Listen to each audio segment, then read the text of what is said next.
HTS presents Major League Baseball today live from Oriole Park at Camden Yards. It's the St. Louis Cardinals versus the Baltimore Orioles. A surefire Hall of Fame baseball manager, Tony La Russa, on the left of your screen, and maybe a manager in waiting. Easter greetings, pleasantries between La Russa and Cal Ripken of the O's. Happy Easter, everybody. We're very pleased you're with us. I'm Michael Rega. My partner is Mike Flanagan. The O's in come-from-behind fashion winded up in Florida yesterday by beating Montreal 4-3. But, Mike, I think probably the question on the minds of most O's fans right now is on the injury side. Will Brady Anderson have to start the year on the DL? And what about Scott Erickson's situation? Well, I talked to them both this morning in the clubhouse. Scotty Erickson said he's ready to go. He went through his normal routine in the weight room, did his normal running, so he's A-OK. Brady Anderson, another story. Talked with Brady a little bit. He says, don't count him out yet. And after what we went through last year with Brady, I wouldn't count him out either. Yeah, you know Brady wants to go on opening day, the gamer that he is. It's Rocky Coppinger on the mound for Davey Johnson today. Young Matt Morris for the St. Louis Cardinals. HTS coverage of Orioles baseball is brought to you by Southwest Airlines. With fares so low, you have the freedom to go places and do things you never thought possible. Fly Southwest Airlines. By Giant Food, quality, value, and service. That's Giant, your place to save. And by Bell Atlantic Yellow Pages, where people go to buy, find, or do just about anything. Also by Miller Lite, who reminds you that anything can happen at Miller time. And by your friends at Toyota. For quality and service, that's simply the best. See your Toyota dealer today. Also by Heckinger and Heckinger Home Project Centers. Heckinger and nowhere else. And by Safeway Food and Drug. Nobody does it better.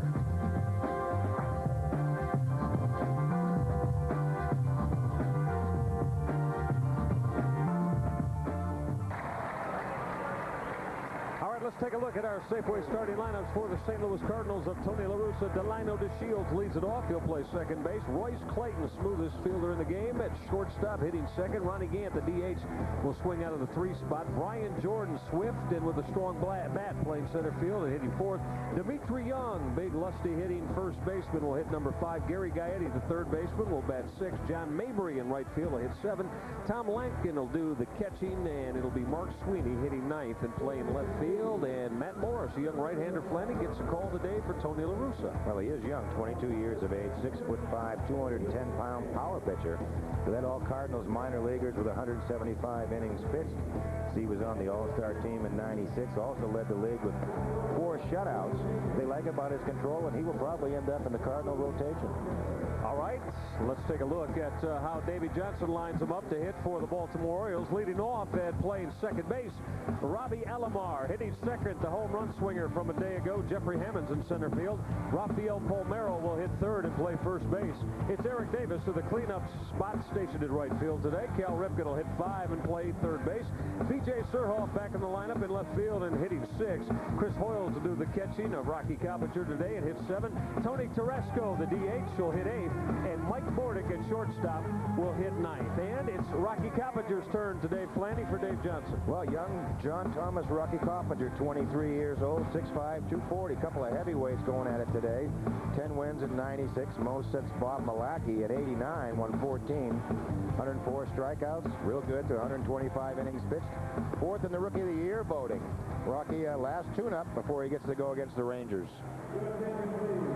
All right, let's take a look at the men that will call the balls and strikes today and work the bases. Mark Facto will operate behind home plate. Pat Connors and John DeZellin on the base pass. David Johnson and the O's come in here, Flanny, 18 up and 11 down. One of the best records in all of Major League Baseball and Grapefruit League play. But tell you what, the St. Louis Ball Club burning it up down in Florida at 20 and 11, excuse me. Yeah, 2011 is not bad. Their best spring since, I think, '87. Delino DeShields to look at Rocky Coppinger's first offering, and we're underway inside Camden Yards as Rocky misses off that outside corner. See the numbers in the spring for Coppinger. DeShields with a rocket over the shoulder of Coppinger into center field. Base hit, so Delino starting it off with that line drive single, and Flanny always a threat to go for this guy who came over from the LA Dodgers. Yeah, he had 48 steals for the Dodgers, but what he's been doing this spring with the Cardinals is really attacking that first pitch. That first time up, he's been on base and scored a lot of runs, leading off ball games. And you can look for Rocky to throw over a couple of times here, too.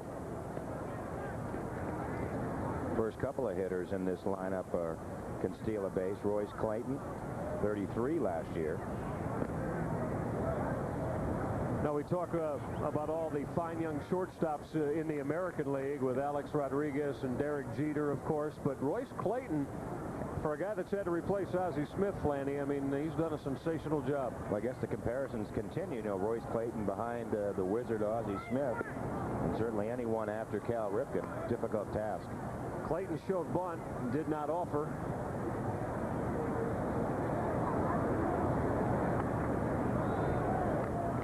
Guys won championships with 3 different baseball teams, at least league championships. Chicago with the Oakland A's won a World Championship, and in St. Louis got there last year. Yeah, I can remember the '83 season vividly in our matchup with La Russa and the White Sox. Also many years out with the Oakland Athletics.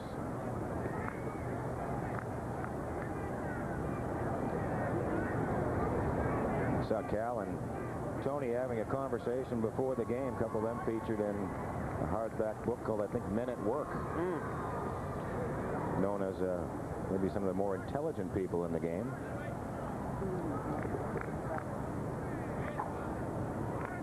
Pretty good numbers there from DeShields.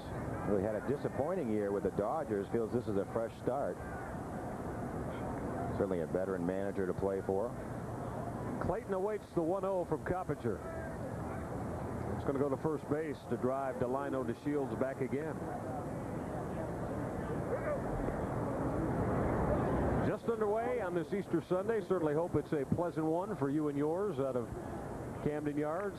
Along with Mike Flanagan, I'm Michael Regai as the O's wind it up and then do it for real in a little bit less than 48 hours from right now when Kansas City strolls in. Clayton trying to go the other way to the glove of Alomar. They'll turn it over, but not get Royce Clayton as he beats the throw from Mike Bordick.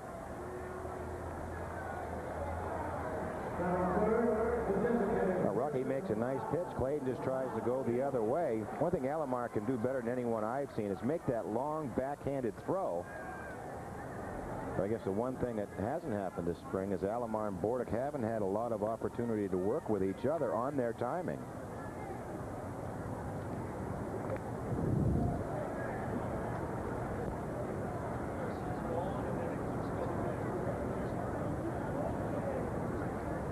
So Coppinger will now face Ronnie Gant. Gant with 30 home runs a year ago for the St. Louis Cardinals. Rocky will miss with that breaking pitch. As you talked about, Mike, it's what he's added to the repertoire this year. Well, he came up last June 11th and was really a 2-pitch pitcher, fastball and a hard slider.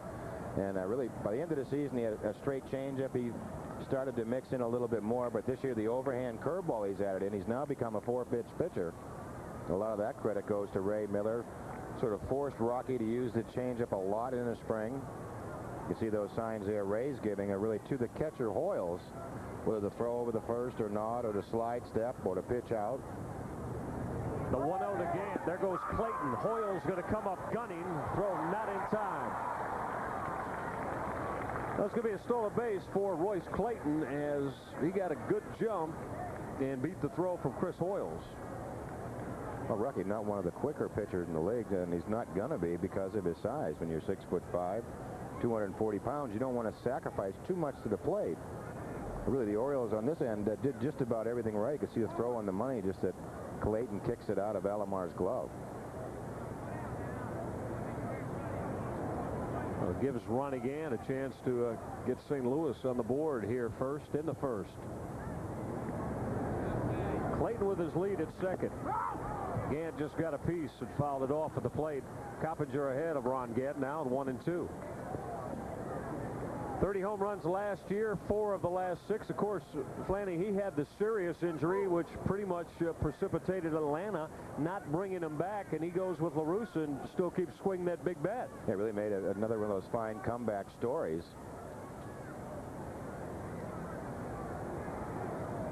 Rocky Coppinger set to work to Ronnie Gant. 1-2 on the way. Cut on and skied in the air to medium depth right field. Eric Davis shielding his eyes from the sun. He'll put it away. Clayton is going to tag and move up to third base. 2 gone now in the St. Louis first. That's the thing with the day game here, especially this time of game, 3:15 right now, is that sun coming through that left field stands. You can see in the upper deck the breaks in that stand, and sometimes it'll give you some false shadows and readings. The ball will get in there and disappear for a while. It's a good look from our HTS crew at what Mike Flanagan was speaking of. Brian Jordan, one of the elite young outfielders in Major League Baseball, coming off a spectacular 1996, hit .310, 17 home runs, drove in 104. And to think, Flanny, that this guy had the pads and helmet on for most of his professional career, huh? Well, Baltimore boy, too. Milford Mill High School. Yeah, 3 years and an alternate once, I think, at an All-Star, right? NFL All-Star game. Coppinger will grab that outside corner. He's ahead of Brian Jordan. It seems that ex-football players certainly have been able to make the transition to baseball better than basketball. Certainly Bo Jackson comes to mind. And certainly. Deion Sanders. Deion Sanders, right. The 0-2 from Coppinger. Line to right, base hit. Good piece of hitting by Brian Jordan. He went the other way, and he'll deliver Royce Clayton with the RBI single to put St. Louis on top here in the top of the first.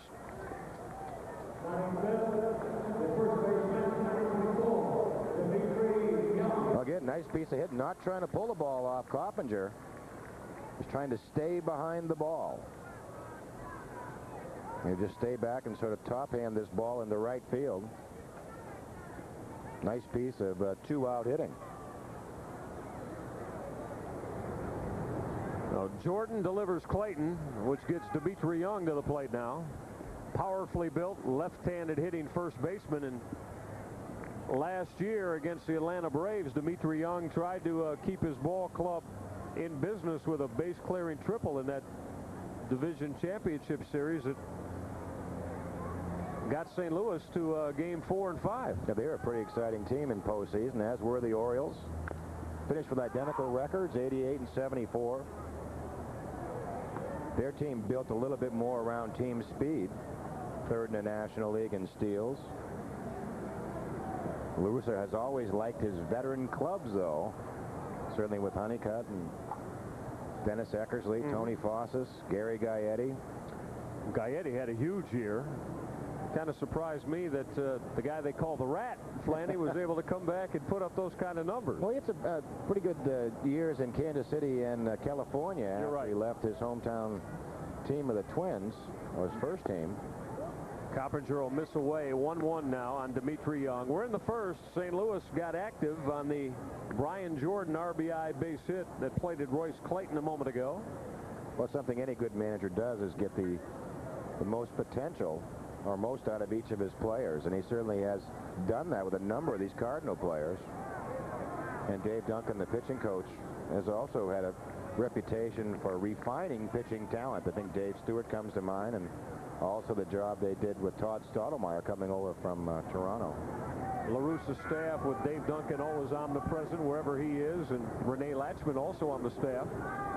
Carney Lansford, another player for Tony out in Oakland. That always has been a case, so hasn't it, Flanny, with managers that get comfortable with certain people, and we've seen it over and over again. I remember Billy Martin with Art Fowler for so many years. Wherever they go, you hear some heat about that. You know, why do they take certain people? And the thing is, they can delegate authority and know the job will get done and done correctly. Dimitri Young on the ground to the glove of Cal Ripken. That's going to put out the flame for Rocky Coppinger here in the St. Louis first. The Cards get Wong on the Brian Jordan base hit. O's coming to hit 1-0 St. Louis. Absolutely magnificent Easter Sunday around the harbor and Oriole Park at Camden Yards as we come at you on HTS.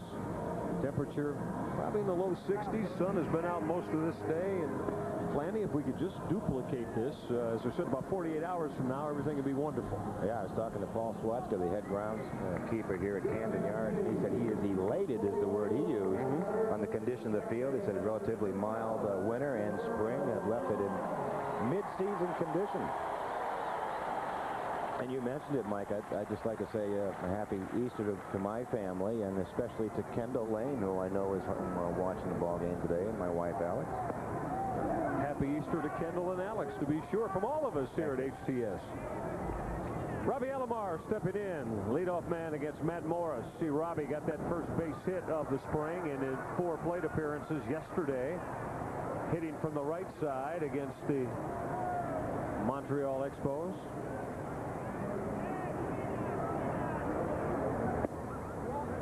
Robbie looks at that pitch in tight. 2-1 now on Alomar.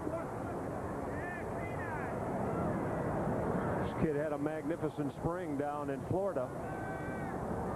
Well, to say the least. It's the lowest ERA in the National League members of spring training. 3-1 now on Robbie Alomar, the Baltimore leadoff hitter. Alomar taps it slowly to the glove of Gary Gaetti, who'll gun across to Dimitri Young. That'll retire Alomar, starting off the Orioles first.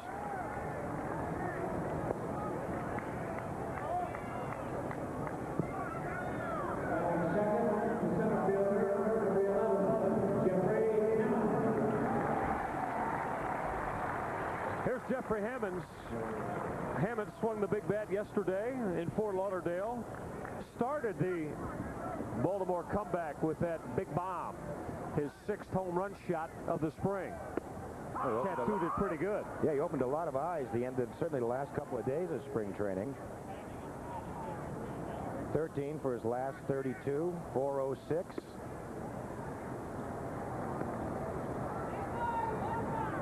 Can play all 3 outfield positions, can DH for you, can steal a base. Multi-tool player. Hammonds with a ground ball wide of Gaetti at third, ranging to his left. Gary Gaetti has handled both chances flawlessly. 2 gone here in the Birds first.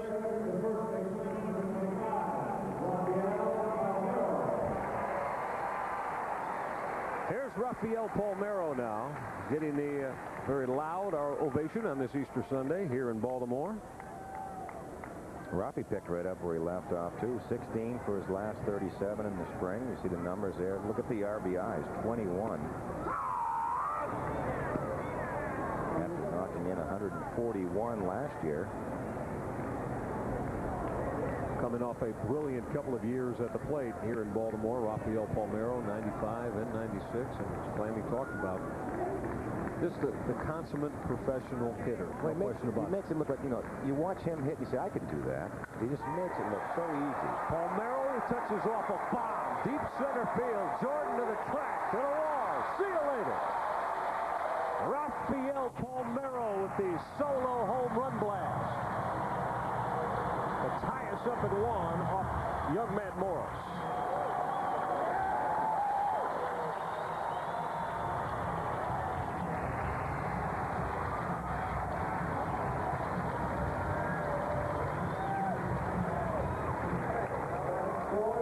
Amazing player. You watch this swing, you say, well, this may be a decent fly ball to center field. Looks like he might have got under it a little bit. But he's just so clean to the baseball. No wasted energy. Ball carries easily out. Here's Eric Davis now with Palmeiro. It's the congratulatory handshakes in the O's dugout. 3rd big blast of the spring for Rafi. Eric Davis with this line drive over the head of Dimitri Young down in the corner. Eric's going to make that turn and go for 2. Mabry's throw not in time. Stand up 2-base hit off the bat of ED, and that bat also, Flanny, scorching all spring long. What I like about it, he hits to all fields. Here's a case of taking the ball to right field. That's one of the things I think Eric, is really his first look at Camden Yards, but realizing he can hit it out to any field. So it makes you a much better hitter. You can lay back. And that's a pretty good pitch from Morris.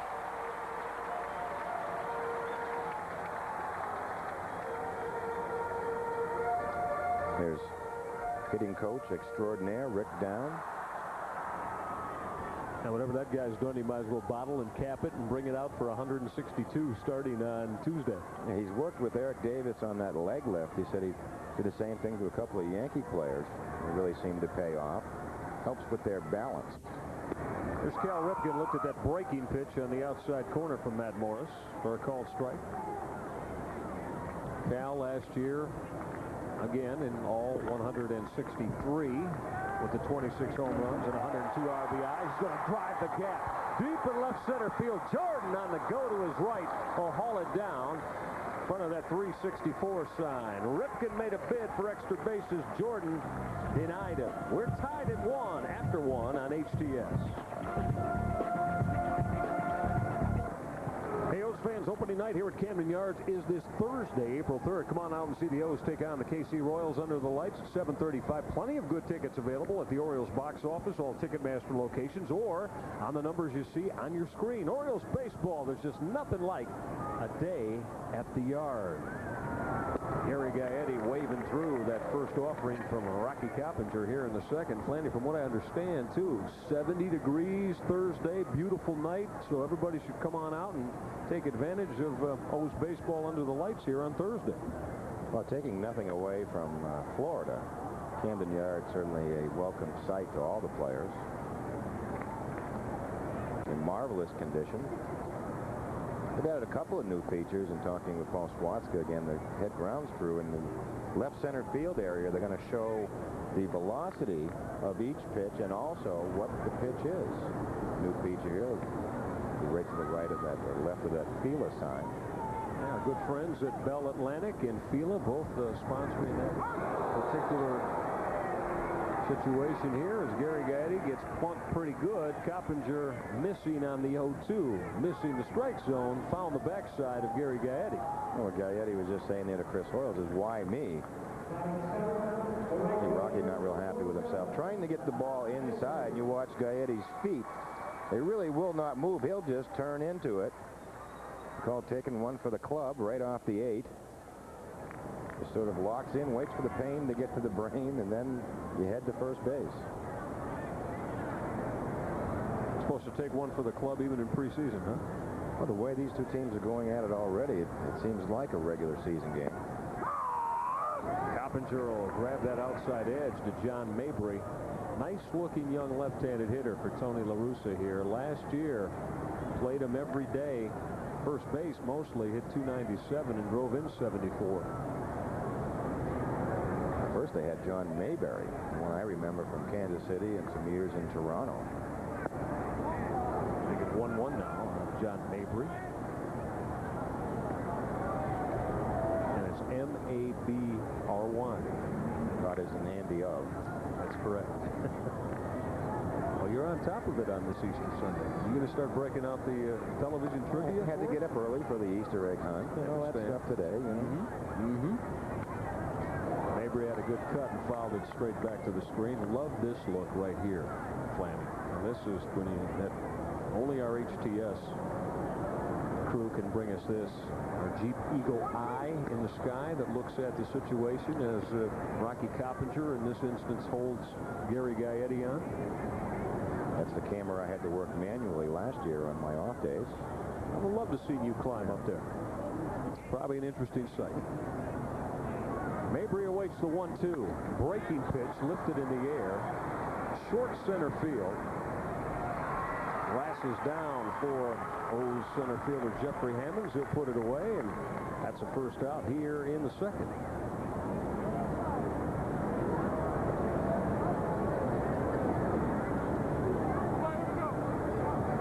Bring up the catcher Tom Lampkin, another left-handed swinger for Tony La Russa.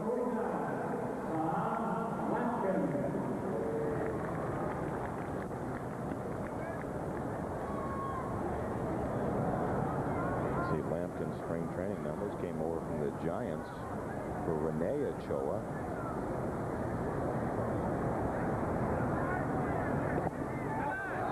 Gets through Chris Hoyles. That's going to allow Gary Gaetti to advance a station as he will now be at second base on, I would imagine, the Hoyles pass ball. Don't forget to check our replay. Took it one under the glove, but you probably have to give Coppinger a wild pitch on it. Ball just stays down.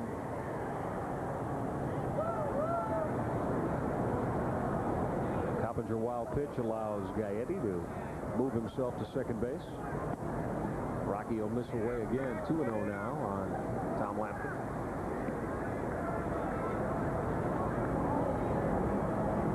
Davey Johnson feels he has the troops prepared. A little concerned about the bench depth at this point. He knows he is well armed with this pitching staff. 13. 3-0 now on Lampkin as Coppinger continues to, it seems like all these left-handed hitters, Flanny, he's trying to work away, stay on that outside edge against him.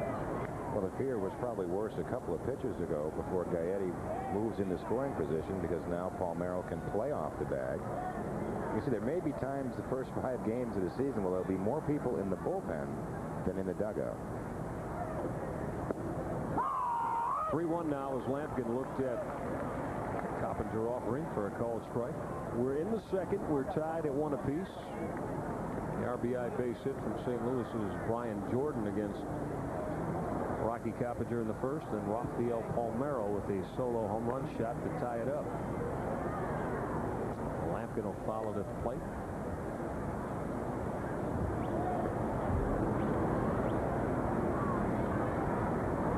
St. Louis Ball Club, as we said, you talked about, Flanny, 14 games over 500 a year ago and winning the National League Central. I'm not sure it'll be that, not that it was extremely easy, but I'm not sure that they are the club that's expected to win at odds on this year.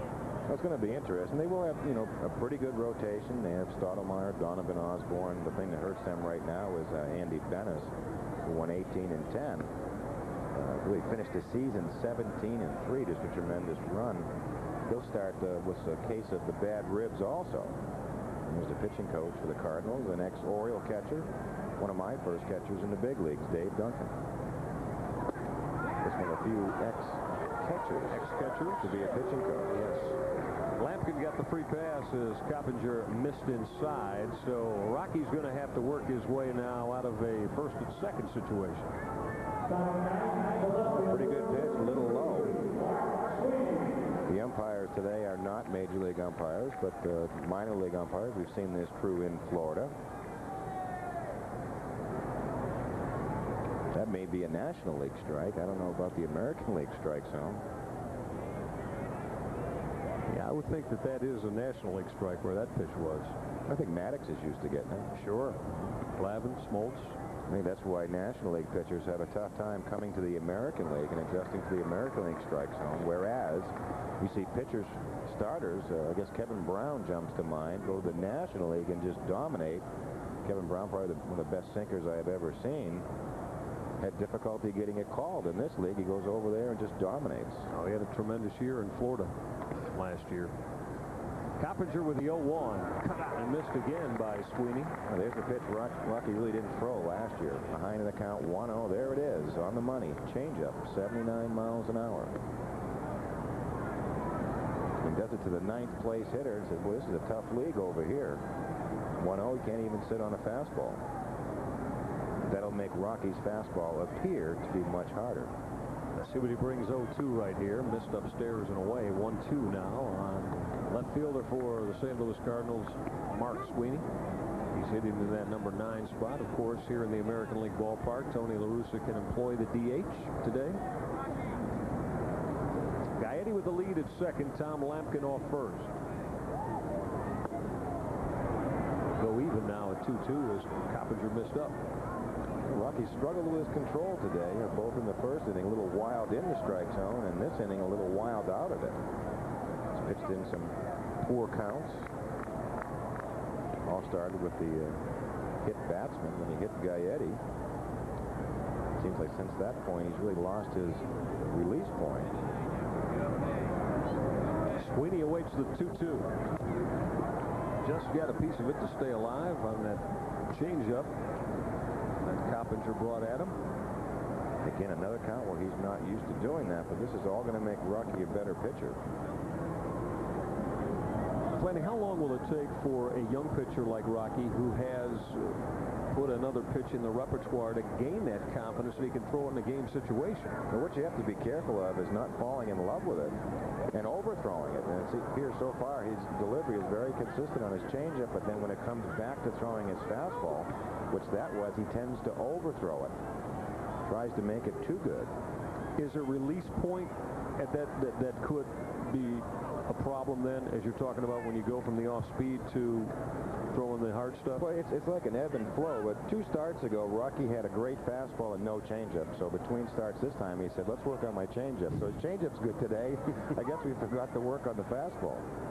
But Rocky, as any other pitcher, is guilty at times of overthrowing. And what you do is, if you watch when Rocky is wild, he'll pull off right at the end of his delivery, and he needs it the most, and the ball usually ends up out of the strike zone wide. He had Sweeney 0-2, now it's 3-2, and he missed again inside to move up the runners. Mark Sweeney with the base on balls is going to load the bases now, full of birds of St. Louis. As Coppinger with a hit by pitch on Gary Gaetti, and then the back-to-back walks to Lampkin and Sweeney. There's Gaetti over at third. Tommy Lampkin at second and Mark Sweeney at first. And this 1-1 tie here in the top of the second. Very pleased you're with us on this Easter Sunday out of Camden Yards. First appearance, certainly for the O's here in 1997. Delino DeShields lined the base hit to center here to start this one off in the first. Well, the bottom of the order has really put Rocky in a tough position. DeShields will lift it the medium depth left. Surhoff will glove it, but Gaetti is going to have a chance to tag and scamper in to break the 1-1 stalemate. Sacrifice fly off the bat of Delino DeShields. First pitch swinging, and St. Louis regains that lead at 2-1. Well, DeShields is a hacker. But what happens is Rocky sort of painted himself into a corner by going through the bottom of the lineup, like I said, after he hit Gaetti. 2 walks to the 8th and 9th batter. Really the walk to Sweeney on a 3-2 breaking ball. Now, that pitch may be questioned somewhat by Ray Miller. Really would like to have Sweeney put it in play. Throw a slider in that situation. For me, it's probably either a strikeout or a walk, and I'm not really willing to walk anyone in that situation. Well, with that breaking pitch to start off Royce Clayton, who got a piece of it. Clayton bounced into a fielder's choice his first time against Rocky Coppinger. I think Jim Palmer pitched about 9,000 innings in his career. He never gave up a grand slam, and the reason was he'd never let him get the bases loaded. If you're not walking people, that's usually tough to do, right? A breaking pitch again. Vortical charge had come up firing and retired Royce Clayton. So Rocky Coppinger, a decent job. A little bit upset with himself, but he did give up one. St. Louis 2-1 as we go to the O's second.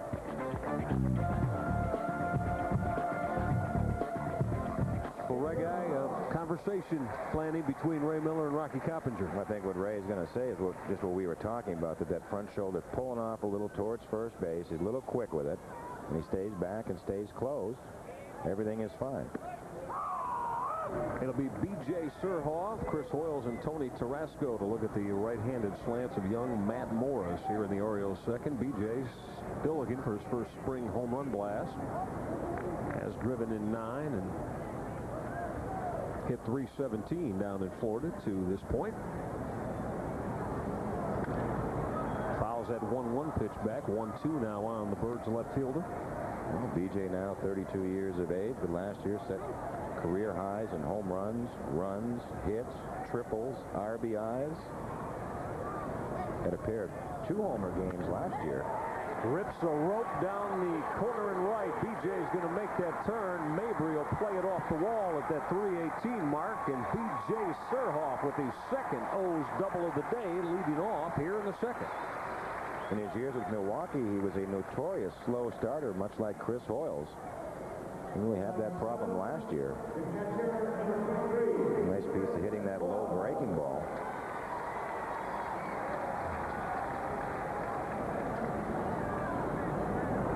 Easily makes it in the second. Surhoff with the 2-base hit, getting the Oriole offense started here in the bottom of the second. Bring up Chris Hoyles. Hoyles with the 1 home run, and it was off Greg Maddux last Sunday in Fort Lauderdale. If you're going to hit him, you might as well hit it off the best. You should. No question about that. Hoyles a Eastern Michigan University product, on this starting catching job a couple years ago. Chris swung through that Morris fastball up in the zone, making 1-1 now with the Birds catcher. Last year, April 10th, he hit his 100th career home run, and that was a pretty good pitcher, Jack McDowell of the Indians. Jack McDowell, I just saw too, is maybe going to miss a couple starts to begin this 97 season. I would think that the Indians have to be a little disappointed in McDowell. They at least thought he would rack up a couple hundred innings at least. Yeah, 13-9 last year, but the ERA was kind of inflated. Hoyles with a shot to left, base hit. Now Surhoff had to wait and see, and he's going to have to go station to station and stop at third, as Mark Sweeney will play it back into Gary Gaetti. So back-to-back base hits off the bats of B.J. Surhoff and Chris Hoyles here to start the Birds second. Well, Chris fouled up. He hits a breaking ball also. You have a young pitcher on the mound in Morris and a young catcher in Lampkin. Tendency sometimes is to go with the breaking ball, especially when you see the dimensions of Camden Yards. Makes you want to put that fastball in your pocket for a while, not challenge too many people. You see those shadows starting to creep out that we talked about earlier. So very inviting in the power alleys. Camden Yards, 364 in left center, about the same in right center. Flanny, when you come in here as a pitcher like a young Matt Morris, you look at this place. Do you have a tendency, you fight yourself to not get away from what you do best, but does it change your mental frame of approach to face hitters? Well, I think it used to be like going into Fenway Park where you see that short left field or high left field wall. And here at Camden Yards, I guess the one dimension that sort of would scare me as a pitcher is at 364 in left center field. Really is fair down the lines. At 333 and left is probably the fairest dimension. At 410 in center, but it goes so quickly out there that it's, 380 before too long. Carrasco banged the 2-0 to the Shields. Clayton will go to Dimitri Young. They turn it over 4-6-3 on the Carrasco double play bouncer. It does plate B.J. Surhoff. No RBI for Tony Carrasco, but we are tied at 2 now, as Surhoff will hit the plate after he started the inning off with that 2-base hit.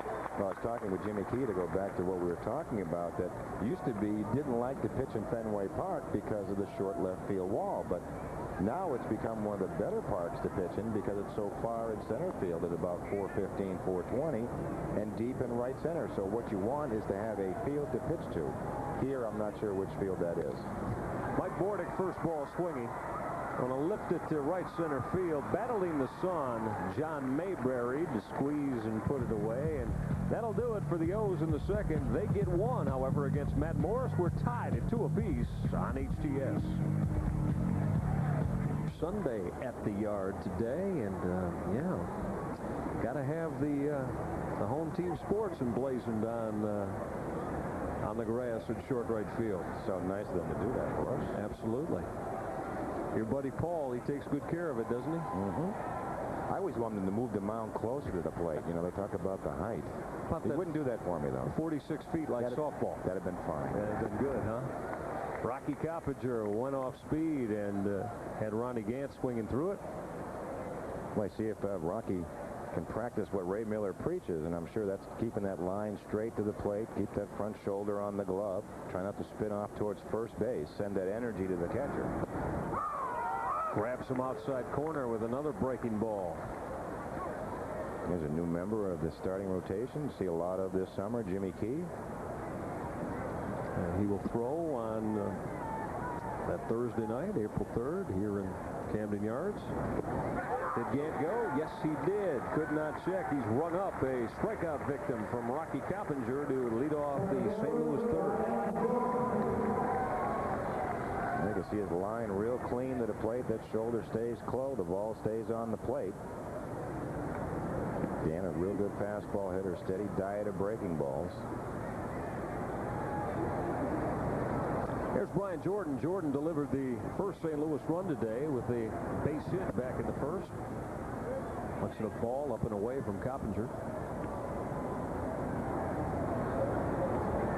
Talking about this Baltimore product, the first time he came to the plate, only gifted 2 sport guys that gone real big in not only Major League Baseball but the National Football League as well. Had to be a tough decision, I would imagine, planning. I mean, Got to give up one at some point.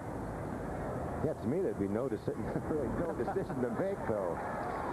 Brian Jordan with a shot up the middle. Base hit. Not if I could hit like Jordan.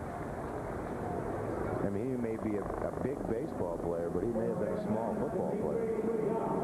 He could deliver a wallop, though, as a DB in his days in Atlanta. And about 210, 215 pounds, he would lay the wood on a lot of NFL receivers. Brian Jordan now 2 for 2 on the afternoon against Rocky Coppinger. Here's Dimitri Young. Big left-handed swinging first baseman for Tony La Russa. Bordick and Alomar up the middle in double play depth. Alomar. Of course, as you see, is he the guy that kind of runs this infield defense pretty much? Well, there's so much knowledge on that infield. They really do interact almost equally. This is an infield that averages about 159 games played. So the one thing this spring is really Alomar has not had a chance to work very often with Mike Bordick. That's so crucial. How long will that take potentially to come together, Flanny? Well, Robbie's a very unique individual. He makes some plays that I really, frankly, have never seen before. 2-0 now on Dimitri Young. Really sort of defined the... Well, a couple of chapters that a baseball book they talk about on how to play second base. Bordick is more textbook. Hard-nosed player. Led the league in double plays with the Oakland A's last year. Handles more chances than just about everybody every year. Dimitri Young awaiting the 2-0. Hoyles had to go down and make sure it got secured. 3-0 now as Coppinger again falls behind here in the third. Well, Rocky appears just to be making a little bit tough on himself. 2-0 changeup.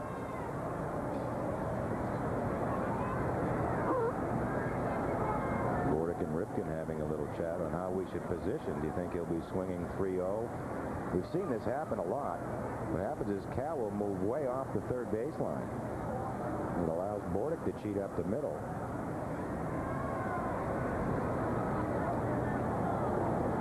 It's either that or Cal really wants to play shortstop. They're going to bunch him, I guess, in this defensive alignment. So this is a very heady infield. They're not just talented people. They try to get any edge they can. We'll see how far off the line Cal plays. I mean, you won't see many third basemen off the line that far. The 3-0 from Coppinger, Dimitri Young is going to take, and that's ball 4. So again, for the third consecutive inning, Rocky Coppinger finds himself in problems with at least 2 men on. Well, they really haven't hit the ball very hard off Rocky. It's, if anything, he has pitched in 4 counts, and I think Ray Miller will go out and have a chat about that.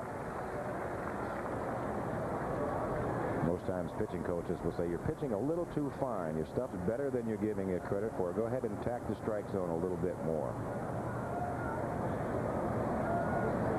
It's the old axiom, Flanny, but you know it holds true. You continually try to throw behind major league hitters, and sooner or later they're going to burn you. Well, what I used to go out and try to say, or even put into practice myself, would you rather throw it over the plate 0-0 when they're not sure what's coming, or do you want to wait till 2-0 when they know what's coming?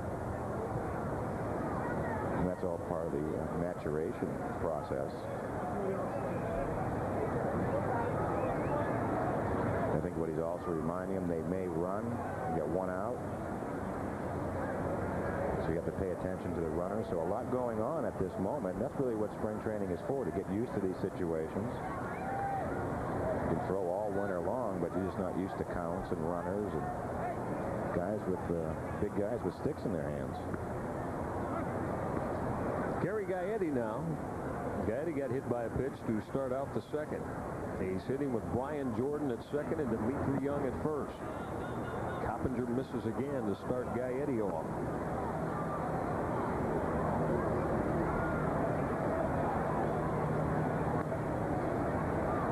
Now, Rocky Rockies slated to go a week from yesterday, right? Next Saturday in Texas in Game 2 of that series down in Arlington. So he's got some time between this start and his next also. 1-0 to Gaetti. And this is a tough game to pitch. You're in a Major League ballpark and has all the trappings of a Major League game, except it doesn't count, so you're sort of torn with what do I need to work on for my next start against the Texas Rangers, but yet I want to do real well today, too. And this is really his last tune-up. 3-0 now on Gary Gaetti as Rocky Coppinger simply has lost the strike zone.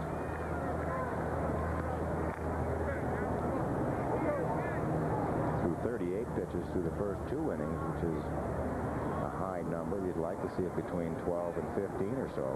See if Gaetti has the green light. Looked like he was going to pull the trigger and then took it. Coppinger got some outside corner. 3-1 now on the St. Louis third baseman. Ray Miller on that phone down to the Orioles bullpen. I would assume it would be Sean Bosky. 3-1 to Gaetti. 3-2 now on the guy they call the Rat. Well, the Rat was cheating a little bit right there. 3-1, anticipating a strike from Rocky. That's the veteran experience. If he was counting on Rocky throwing a fastball down the heart of the plate, it was actually ball 4. Let's see if La Russa starts his runners. 3-2 with 1 out to Gaetti. There they go. Oh, Gary jumped all over it with a bomb to deep left center field. A 3-run home run missile for St. Louis third baseman Gary Gaetti. He got a pitch he liked, turned on it, and drove it out of here in an awful big hurry on Rocky Coppinger.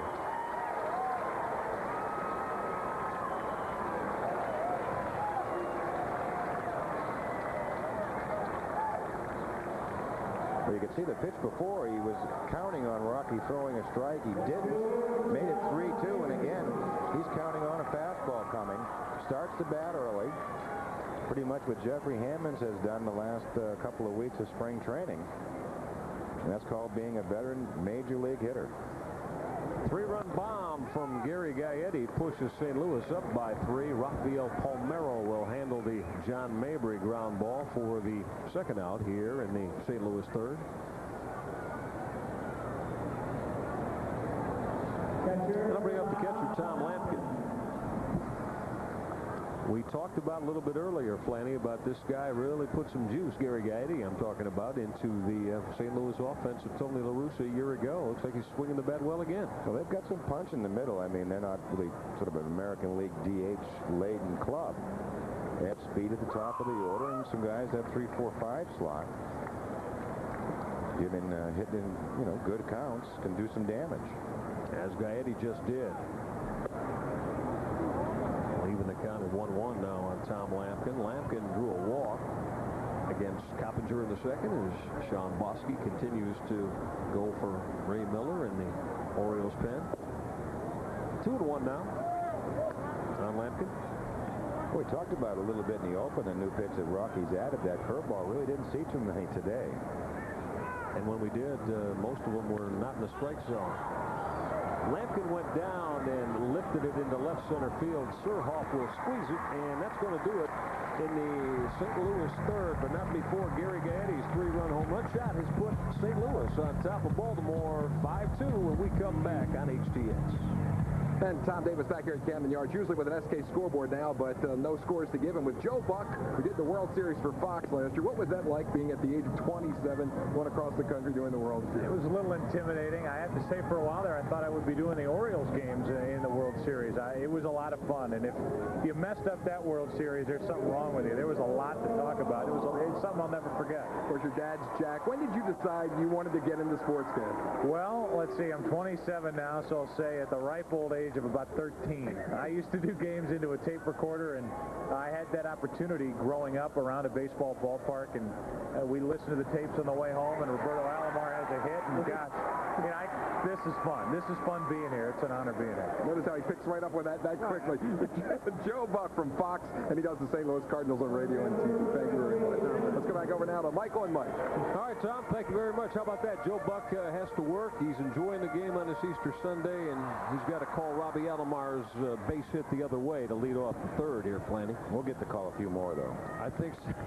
Don't worry about Robbie lining up a lot of base hits. 39 of them last April as he started at 410. Jeffrey Hammonds delivers a blast to the gap in left center field. Jordan went up. Did he come down with it? No.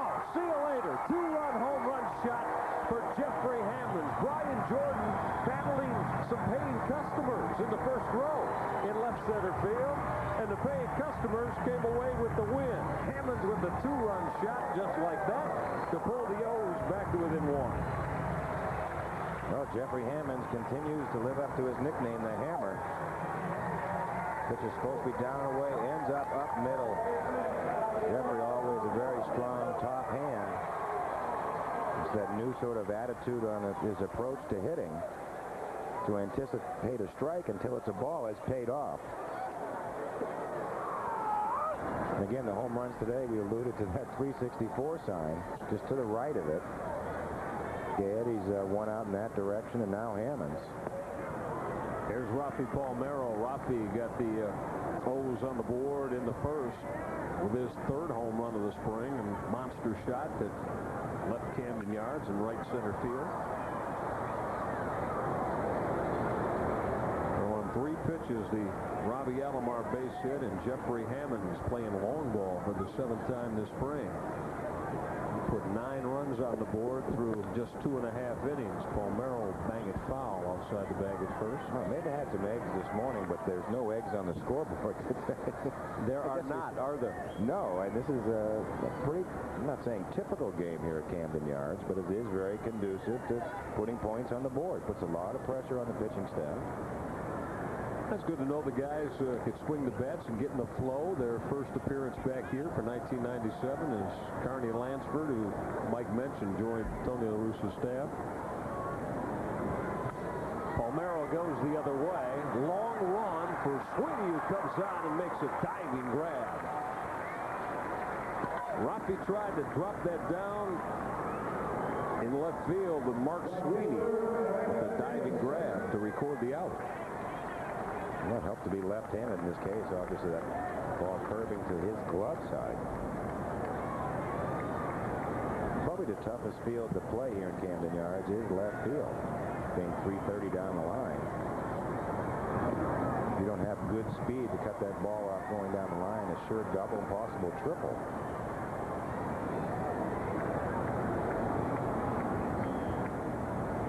Here's Eric Davis. Had Sam Palazzo dancing a little bit as he authored that line drive wickedly outside the coaching box at third. Looks like Jerome Walton getting the bat ready. Oriole fans, you're going to like a lot of these. There's Sammy. You're going to like a lot of these new O's that you're going to see on display this year. We've talked about Eric Davis quite a bit yesterday, Flanny. Of course, Jerome Walton and Lenny Webster and Mike Vordick, to be sure. Jimmy Key. There's Kelly Gruber, your old teammate. The 1-2 to Eric Davis got him, went upstairs, and Eric waved through it. He and Matt Morris strikeout victim for out number 2 here in the third. Well, locates, see the target up and in, and he delivers it to that spot. First strikeout victim on the day for Matt Morris. Gets us to the number 5 spot in Davey Johnson's hitting order. Oriole third baseman Cal Ripken. Cal fly to Brian Jordan in the gap deep in left center field his first time. Morris misses away. Evens that count at 1-1 now. That's one thing Davey Johnson said about managing in this ballpark, is he had to learn to actually stay with his starters a little longer. I mean, the way he started reading the board, well, there's 9 runs scored in 3 innings, but it's really a 1-run ball game. Sure. If I can get to the 6th or 7th with that well-armed Bolton I have, and the goal is to play a lot of low-scoring 1-run games, because we play a lot of 1-run games, but they're 6-5. They're high-scoring. So if a starter maybe gets touched up for 5 or 6 runs through 5 or 6, in a lot of cases it's okay. Well, he feels he has enough offense to certainly stay in the game. 2-2 to Cal, make it 3-2 now as the count runs full. I think what he's a little concerned about, he probably likes the offensive outburst so far from Hammonds and home runs by Palmeiro, is that if Anderson can't go, there's 50. If Alomar, we know, can't go for the first 5, there's 22 home runs. And Inky's not available. He's, 20-man for sure. You're talking over 100 home runs that he had last year, not in the lineup. Look at Pete Incaviglia. With a strained hamstring. Cal Ripken drew the 2-out walk from Matt Morris, so Cal at first with those 2 down here in the Baltimore third. 5-4 St. Louis. B.J. Surhoff at the plate. Trying to add a little bit more. Looked at that breaking pitch that caught the heart of the plate. Morris ERA dinged up a little bit here today, Flanny. Surhoff will bang it on a couple of the skips to the glove of Delino DeShields. That's going to do it. The Orioles get a couple on Jeffrey Hammond's 7th home run bomb of the spring. We've gone 1/3 of the way. 5-4 St. Louis after 3. HTS coverage of Orioles baseball is brought to you by Bell Atlantic 9X Mobile, the cellular leader. By Discover Card, proud partner of the Smithsonian's 150th anniversary, and by the National Capital Area Jeep Eagle dealer. From high above Oriole Park at Camden Yards on this Easter Sunday. Yeah, a lot of numbers on the board, as Mike Flanagan said. No goose eggs, though, through 3 innings of baseball. Rocky Coppinger out to face St. Louis here in the top of the 4th. Cardinals on top of Baltimore, 5-4. Well, Rocky having 60 pitches under his belt already. The 1-0 to left fielder Mark Sweeney. Show bunt and take upstairs. 2-0 now on the Cardinal leadoff hitter here in the 4th. Had a good spring, as you see, for this ball club that, next to Florida, the 2nd best record in Major League Baseball in Grapefruit League play. Yeah, we really didn't get to see him at all this spring, but because we saw Montreal every day. We played Montreal 42 times. Became very familiar with that club. But both these clubs, as we said earlier, in postseason play, and both determined to get back. 2-1 from Coppinger. Sweeney hold up. Yes, he did. 3-1 now. Franny, we just saw Tony La Russa a moment ago. What sets him apart from why is he, along with Jim Leland, the judge maybe, is the 2 best in the game? Well, usually you're a good judge of talent. We were talking about that with Ray Miller yesterday on what makes a manager special, and there's certain instincts they have about players. We can give all the advice that we want, but when it comes to making a definitive decision, they're able to do it, and do it over and over and night after night. And plus, they have hard-working staffs that put their team in position to do those little things. You think the fact that he's a barrister helps? Well, I don't know about that, but that's if he gets in trouble, it may help him. That's tongue-in-cheek. Yeah. I mean, I've known a few clubhouse lawyers in my day. Yeah, I would say. And, of course, Davey Johnson, when you're talking about his success in the National League, the man's never finished lower than 2nd in New York or Cincinnati or here in Baltimore. Well, he has his pilot license, but I don't know about that either. Okay. A lot we're going to talk about with you on HTS throughout the season with regard to Davey Johnson and the makeup of this Baltimore Oriole baseball club. Sweeney will follow it straight back to stay alive. The count full against Rocky Coppinger. Well, Rocky, as we said, had 60 pitches coming to this inning, and we saw that Bosky had continued to throw in the bullpen, and Rocky averaging 20 an inning, and really 3-2 here on the first hitter. Will spoil another one, will Mark Sweeney. So what I would assume is that, Bosky is probably getting ready to come in next inning.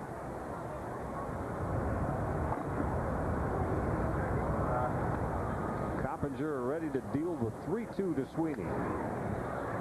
Lifted it foul and in the seats off the third base side. He shattered another piece of lumber. Well, I'm sure he was saving some for opening day, but he may have to break into that box. At this rate, he's going to have to. Well, what did we see yesterday? Chris Gresham fouled 3 balls off his foot in a row and then hit a homer. So that might as well take the grand tour. But hitters don't like to do that. They don't like to go back and get another bat. It's sort of embarrassing. It's a mano-a-mano thing, and you lost. That's the whole thing here, too. Another reason this park is so conducive to scoring runs is not much foul territory. Coppinger again all set with a 3-2 to Sweeney. Just missed downstairs. Close, had the plate, but missed a little bit low. Rocky continues to get in trouble by walking leadoff hitters. Well, Ray knows he's going to have to spend some time with Rocky probably between starts. Running sort of way too deep in the count to a number of hitters, especially those at the bottom of the lineup. You alluded to the fact of walking leadoff hitters. He's walked a 9th place hitter twice. And he's walked 4 St. Louis Cardinals hitters today. Delino to Shields has just turned and crushed it. Davis on the go to the track at the wall. Forget about that. 2-run home run blast from little Delino to Shields. And Rocky Coppinger continues to see leadoff base on balls come back to get him. Well, the one hitter he could probably afford to throw a first pitch ball to would probably be the Shields. Swung at the first pitch each time up.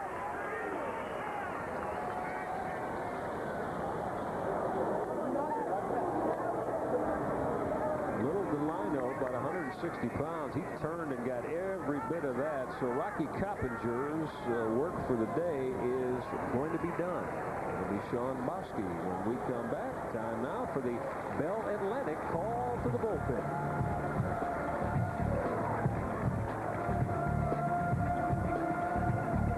4 walks, a hits Batman, and then 2 home run blasts, this being the last that ended Rocky Coppinger's day, Plenty. Well, he just got finished walking Sweeney, so he said, I have to come after this next hitter with a fastball. And DeShields probably the hottest hitter on the Cardinal team leaving spring training. He was 10 for his last 19 coming in. This is more or less belt high down the middle. Sort of reminds you of that old Lou Brock swing. And again, you get the head of the bat on it in this ballpark, it's got a good chance to go. Take a look at the Sean Bosky numbers in terms of what he compiled this spring. The Orioles camp. He faces Royce Clayton and gets him swinging at his first offering. So Coppinger walked 4, hit 1, gave up the 2 home run shots, and the 7 runs in his 3 innings of work. He pitched to 2 hitters here in the 4th. And there the line on Rocky. Probably one he'd like to file and forget and move on with. I think what he'd like to have another game to sort of tune up before he has to take the field for real. Clayton with a line drive the other way, right in the tracks of Eric Davis, who will squeeze it for the first out here in the St. Louis 4th. Sean coming over this winner to the Orioles, 12-game winner for the California Angels last year. It was Oriole killer. I think he beat the Orioles 3 times. Really turned it on towards the end of spring training. Here's run again. Ronnie will look at Bosky's first offering that misses for ball 1. Ronnie's 0 for 2 today. And he struggled a little bit at the plate at just $1.88. 2-0 now on game. Last year, Mike, in terms of Kent Merker and Jimmy Haynes trying to fill that 5th spot, and this year it's more with Bosky, Kamenicki, so possibly, you get something out of that. Obviously, a definite improvement in the starting staff. Well, I think there's some depth for that 5th starter role. I mean, with 13 pitchers. Technically, the Orioles are leaving Florida with 7 starters and 6 relievers. Kamenicki's been a double-digit winner for the Yankees. Bosky certainly last year with the Angels. Mike Johnson, who will probably make the club as a Rule 5. He's a starter also. So before you have to dip down to AAA, which is what they had to do last year, I don't think they had a win from a fifth starter after, I think it was May 15th, until the last week in September when Kribda beat the Red Sox. Count full now on Ron Gant. And what happens is that really prevents your team from having a long win streak, because they'd come around when it came to Merker's turn, they would struggle, and whoever else was in that role. Ron again awaiting the full count serve from Sean Bosky. Didn't mean to, but went too far. Punch-out victim of Bosky is Ron Gant. So Sean has come in and shown good stuff through 2 hitters and settled things down a little bit. Well, here's a 3-2 break, and see Gant again looking for that fastball. It buckles him, and then he decides to swing late. Anticipating, and then he buckles, and then figured it was going to break back. They'll bring Brian Jordan to the plate. Jordan 2 for 2 this afternoon. Had base hits in both of his plate appearances. Scored a run today against Rocky Coppinger. It's pretty lofty, that 415 mark that Jordan is swinging away at the plate in this preseason. Well, so far the ones with the high batting averages have hit. Line drive to the right of Alomar that Robbie will flag down. Jordan made a bid to go 3 for 3, but Robbie got the leather on it. That'll do it for St. Louis here in the 4th. But the Cards get a couple of more. We'll go to the O's half of the 4th. Birds trailing. Baltimore Birds 7-4. Welcome back to Baltimore's Camden Yards. Tom Davis with Peter Schmuck from the Morning Sun and also from Fox. Let's talk a little bit about the situation with the Orioles going into the season. How much better this year than last year? Well, I don't know how much better they are this year than last year, but they definitely appear to have a better team chemistry, seem to be a more cohesive kind of team, a more versatile team, and I think that'll hold them in good stead this season. How about the pitching? You think it's better than it was last year? Well, I certainly like the Jimmy Key for David Wells free agent swap. I think Jimmy Key is a steady performer who's come back from an arm injury and is ready to pitch well all year, and David Wells was a little bit erratic. I think the team benefited from that. I think the emergence of Armando Benitez could be huge this year. Bullpen clearly deeper than it was a year ago. All that combines to make this team a better team than last year. All right, thanks to Peter Schmuck. Let's go back upstairs now to Michael and Mike. All right, Tom Davis, thank you very much. It is Chris Hoyles leading off the O's half of the 4th. Hoyles, Tony Tarasco, and Mike Bordick, the 3, to look at the young right-hander Matt Morris. Chris Hoyles had a base hit his first time. 7-4 St. Louis. We're in the bottom of the 4th. The home run ball very prevalent today. Chris Hoyles looks at that Morris slider on the outside corner for called strike 3. Well, it's a lot like real estate. It's location, location, location. You see the glove, puts it right in it. All right, let's take a look at our SK scoreboard. NCAA semifinals, Final 4 yesterday. Arizona stunned North Carolina 66-58, and Kentucky came from behind second half to beat Minnesota 78-69. So you got Pitino and Lute Olson in the Battle of the Wildcats tomorrow in Indianapolis for an NCAA championship. Well, I'm a little biased in that one. Just a little? Just a little. But I am verbalizing my bias. Is that why you were yelling and screaming when you found out that Arizona won on the bus back from Lauderdale yesterday? Tony Tarasco now in a 0-2 hole against Matt Morris. Tarasco hitting with 1 down here in the Orioles 4th. Tony banged into a 4-6-3 double play his first time. Lines a shot to right that's going to get down for a base hit. Like the quickness in Tarasco's bat, Mike. He seems to be able to get pitches he likes in the zone and then turn on them and put a pretty good jolt into them. Well, he had the reputation in the National League. I know Ray Miller saw him. He says he's one of the most dangerous hitters late in the game.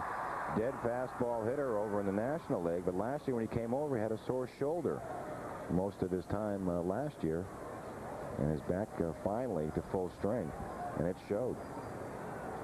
Mike Bordick now with Tarasco on first. Bordick will bang it foul to the bare hand stop of Sam Perlazo.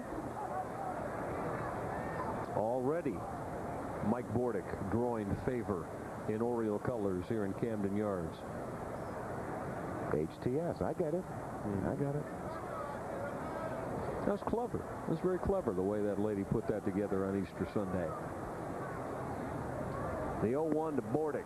Missed inside. 1-1 now on the Orioles shortstop. Mike and I were talking about him a little bit, how much you Oriole fans are going to like him if you weren't with us yesterday.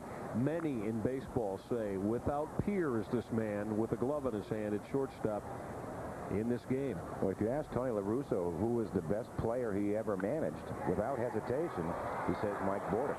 Royce Clayton, outstanding play, went up the ladder to snare the Bordick line drive and then gunned to Dimitri Young to double off Tony Tarasco. Clayton showing his leather at shortstop to end the Baltimore fourth. We've gone through 4, St. Louis by 3 on HTS.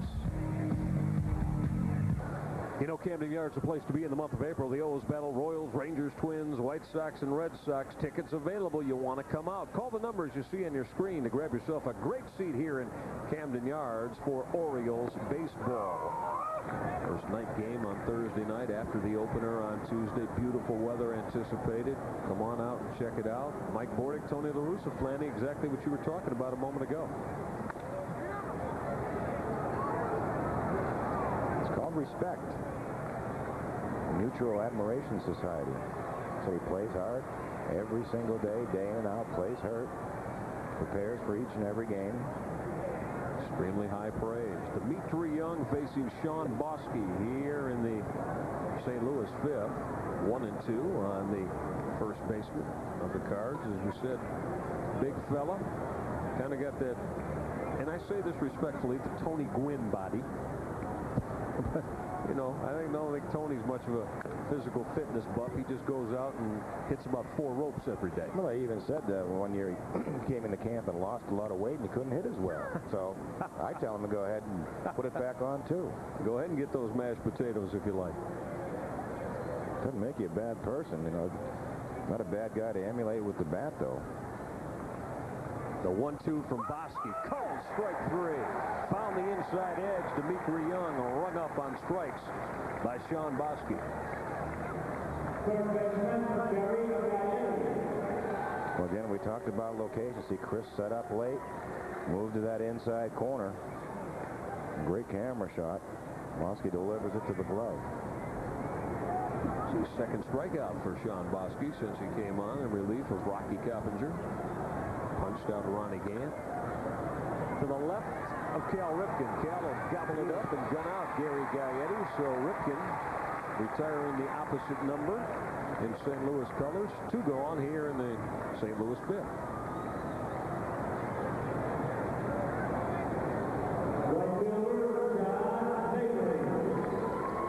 That gets John Mabry to the plate. Mabry looking for his first base hit on the day.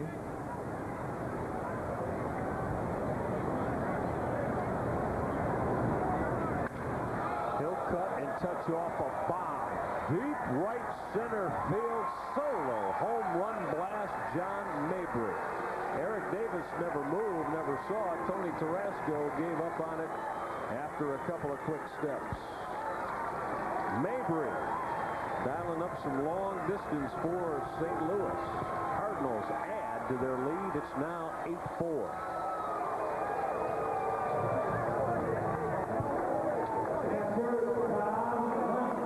Well, it was a breaking ball that stays up in the strike zone. You see Mabry start out and then just wait an instant and then just right on it. Another reason it's so tough to pitch in this park, you say to yourself as a hitter, look, I don't want to be out in front of anything. Stay behind the fastball, hit the ball to all field, and if I get something off speed up in the zone, I can pull the trigger on it. Cardinals have 5 home run bombs have left the yard today, 3 off St. Louis bats. Tom Lampkin with a shot to the right of Rafael Palmeiro, diving, gobble up, and then he got Bosky to retire Lampkin. Excellent play by Rafael. However, St. Louis gets 1 more. We're halfway home in Camden Yards. 8-4 Cardinals over the Orioles. say, you know, they use these lots around town, and if you have to drive, and if not, there's some good mass transit alternatives as well. So and we're hoping that MSA resolves the problems and gets a few more spots available. Until then, mass transit and some lots in and around the area. And come early to get the best seats and also the best parking places. Back upstairs to Michael and Mike. All right, Tom, thank you very much. Yeah, it was good to hear from John Maroon. He diligently working on the opening day situation all week long. Robbie Alomar leading off the Orioles fifth. Robbie with a 3-1 count against Matt Morris. Base hit for 2 for the Orioles second baseman this afternoon. Alomar will lift it off the left side and fading foul down in that left field corner. What happened to our sign there, Flanny? It came detached. It did come detached, didn't it? It's like my rotator cuff. Alomar with a shot to the glove of Delino DeShields. One second baseman to another. DeShields will handle Alomar here to start the Orioles fifth.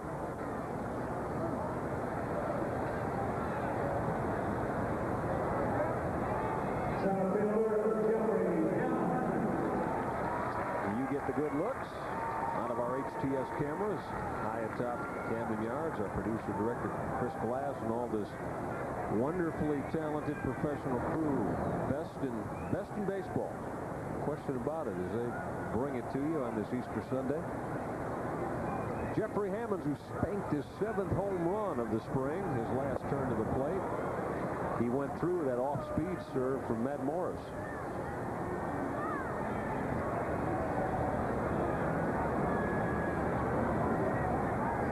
Hammonds making a bid to find a lot of playing time for Davey Johnson. His versatility, Flanny, he could do just that. And obviously, with the Brady Anderson situation being very tenuous at the moment. Well, it certainly gives Davey Johnson a viable option with the way Hammonds has played. Jeffrey had a good rip but didn't catch up with that Morris serve. 2-2 now on the Bird center field. Of course, Jeffrey had that great college career for Stanford, teammate of Mike Messina. And Jack McDowell. Brian Sakinski, also a member of the Orioles farm system, member of that club. Count runs full now as Morris misses up. Well, at Stanford, he hit in 37 straight games at one time. Still holds the school record, 48 steals. You have an amazing memory. Unbelievable. You are tremendous with that. Jeffrey Hammond is not able to catch up with a pitch that was out of the zone. Strikeout victim. So the only thing bad about having a cheat sheet written on your arm is you can't take a shower. Well, Morris has made much better pitches the last couple of times around. Locates this pitch in a perfect spot, down and away. Not much Hammonds could do. That'll get Rafael Palmeiro. Rafi went deep with his 3rd home run blast of the spring, his first trip to the plate. Flew out his last time, 386 for Palmeiro. The shot to right that Mabry's going to play on one skip. Second base hit today off the stick of Rafael Palmeiro. Hitting machine. He just makes it look way too easy. I agree. You know, just walk up there and hit a line drive. And it's supposed to be the hardest thing to do in all of sport. Somebody makes it look easy. But Dan will tell you, it's easy if you just listen. A few basic principles. Of course, you have to have the tremendous hand-eye coordination. It's the down doing, obviously. For me, it was the slider. That slider on the flat. I could never hit that slider. That was your downfall with bat in hand? Yes. Okay. Join the club. Very much an invisible pitch to me. Didn't pick up the dot. No. Didn't know how to hit the dot. Eric Davis. Eric Davis at the plate. As we say hello to all of you on Easter Sunday. Happy Easter, everyone. From all of our HTS crew. Davis will foul it into the St. Louis dugout and in the seats here at Camden Yards. Heck of a play by one of our upper deck outfielders over here. We're in the bottom of the 5th. St. Louis is doubled up on the O's. 8-4 right now. Eric Davis hitting with Rafael Palmeiro at first and 2 down. And that side retired as Davis waved through. Matt Morris pitched to jam him. We've gone through 5. 8-4 St. Louis on HTS.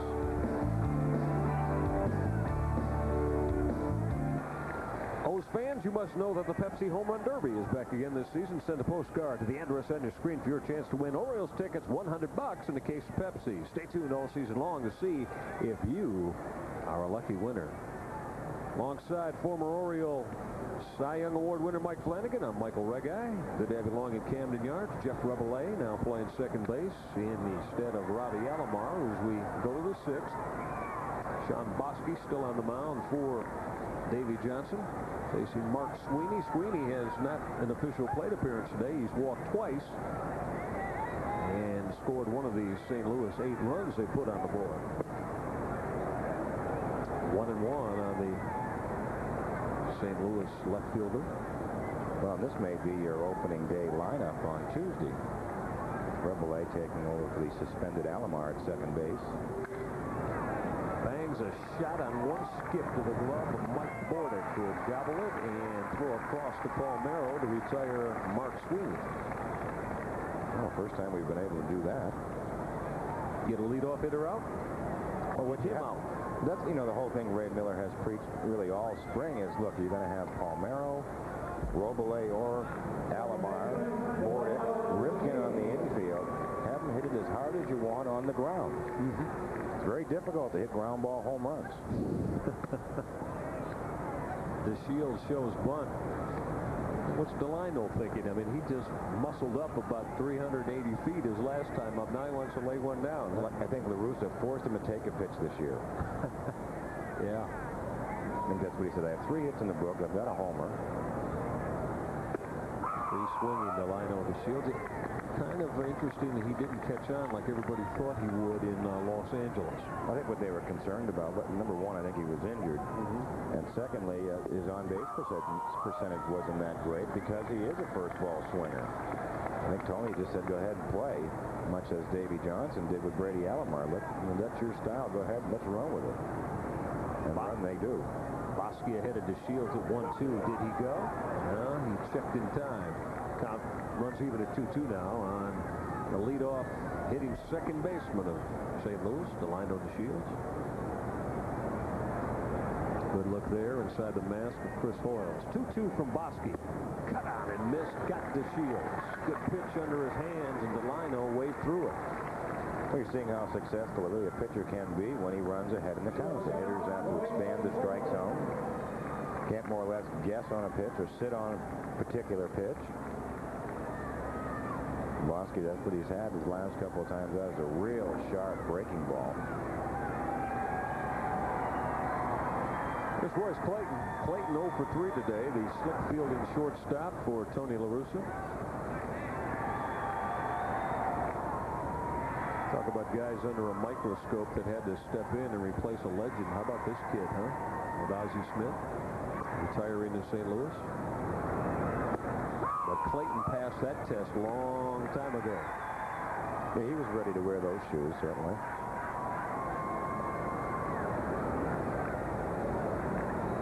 Ozzie, a one-of-a-kind player, just as really Cal Ripken is. 1-1 from Bosky to Clayton. Totally different kinds of shortstops. You know, Ozzie, much more acrobatic in his play, and Cal, the epitome of size and strength at the position. See right-hander Eric Ludwig going for St. Louis. Lanny, I guess that points out that you can do it a lot of different ways with a lot of different statures in baseball and a lot of different positions. Clayton will bang it to the right of Bordick. Backhand, straighten, got him. Throw on the money to Palmeiro. Mike Bordick. Told you like the glove work. We've gone through 5.5. St. Louis leads the Birds 8-4 on HTS.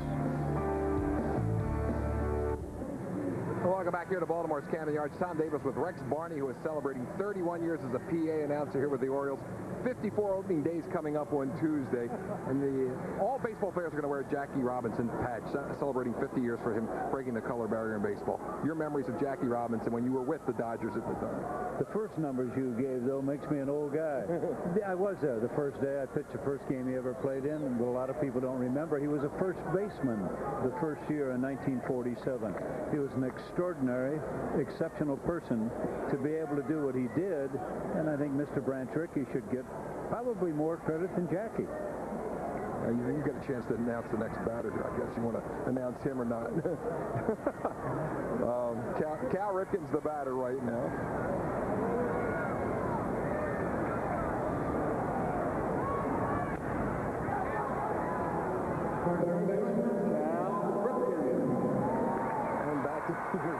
But Jackie, I mean, it's quite an honor for him. I mean, this year celebrating the 50th anniversary. Oh, it is. I mean, this is an unbelievable thing. I don't think we even knew what was going on, 50 years ago. We realize it now more than ever because it was such an exceptional event. And I think that all players are going to wear a patch honoring Jackie Robinson on their uniforms, American and National Leaguers, and I think that's great. A lot of people don't remember that first base issue the first year, but Eddie Stanky was the second baseman. They traded Eddie Stanky, and from that year on, Jackie played second base. Another thing. This is hit high and deep to right field. It's going to be off the wall. Cal's going to get a two-bagger on this one. Jackie was 28 years old when he got to the major leagues and played 10 years and did all those great things, and that's a difficult thing to do. All right, thanks to Rex Barney. Back upstairs now to Mike and Michael. Yeah, you had to follow Joe Buck doing a little play-by-play, so Tom Davis got the opportunity, too. Great to see one of baseball's legendary names, Rex Barney, with us this afternoon. Cal Ripken with that two-base hit as Tommy called it, going the other way and banging it off the right field wall. And Cal now is going to give way to Kelly Gruber as Gruber will run for Ripken here in the bottom of the sixth. Cal hears it from the Camden Yards crowd. It's Mike Gallego now handling the shortstop responsibilities, replacing Ozzie Clayton, or Royce Clayton. We're talking about Ozzie Smith, Lanny. You figured I'd go that way. And David Bell, the son of Detroit Tiger manager Buddy Bell, now at second base. So the middle infielders have been removed by Tony La Russa. There's B.J. Surhoff. B.J. with a hit and 2 turns at the plate today. Head of the count against Matt Morris, 2-0.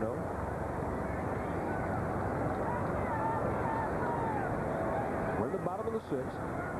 8-4, St. Louis on top of the Orioles.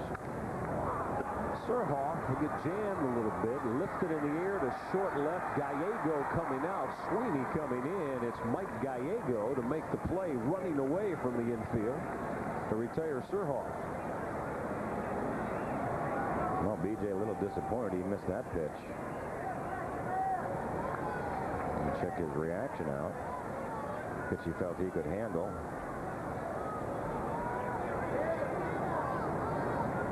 B.J. does not like to waste at bats. Looks like he missed his pitch in that situation. Kelly Gruber still at second now with 1 out here in the Orioles sixth. Here's Chris Hoyles. Hoyles doing the work behind the plate today. We saw Lenny Webster yesterday when Chris DH'd. And today he started out with Rocky Coppinger. And Rocky had a little bit of a rough outing this afternoon. Well, the Orioles will work out tomorrow, I think at 1 o'clock. A little tune-up, a little batting practice. Field a few ground balls in preparation for the opener. And then the Birds will get set to see Bob Boone and his Kansas City Royals. They're going to look a little bit different to you on Tuesday now. They have made a lot of moves, not only last winter, but in this month of March also. So last opening day, we watched them pinch hit for their 3, 4, 5 hitters. I don't think I've ever seen that before at the major league level. Chris Hoyles banged it on one skip to the glove of David Bell, who retired Hoyles and moved Kelly Gruber into third. It's funny you saying that, Flanny. Late in the year, last last year when I was doing the Indian games going into Kansas City. They had Bip Roberts hitting out of the cleanup spot. He didn't have a home run all year long. So that's kind of emphasizing exactly what you were talking about. But this year in that cleanup spot with Chili Davis swinging there, it's going to be a little bit different. Tony Tarasco will sky it to center field. Brian Jordan says, I'll handle, he will, and that's going to do it in the Orioles 6, 2/3 of the way home. St. Louis 8-4 over the Birds.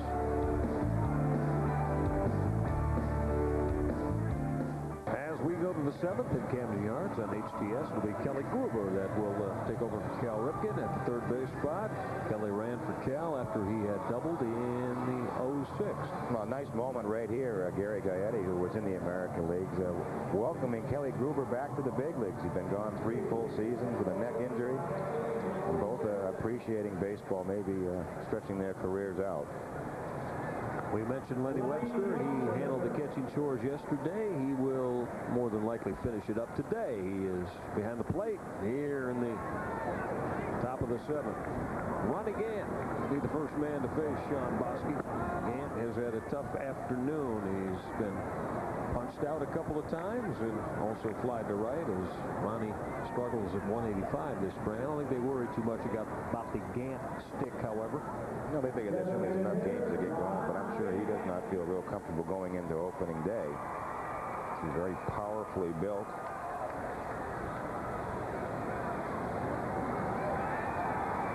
Ron Gant ahead of the count at 2-0. Make it 3-0 now as he misses away. Activity in the Oriole bullpen. That's young right-hander Mike Johnson up and working. The Rule 5 player, we talked about earlier. Ronnie Gant looked like he wanted to crank it up and pull that trigger 3-0, but Bosky painted the outside corner. 3-1 now on the DH for St. Louis. When Tony La Russa gets into regular season play on Tuesday, Ronnie Gant, to be his left fielder. 3-1 serve. Gant with a drive to deep left center field. Hammonds is on the edge of the track. Jeffrey there with Surhoff, and it'll be Hammonds to squeeze it and put it away.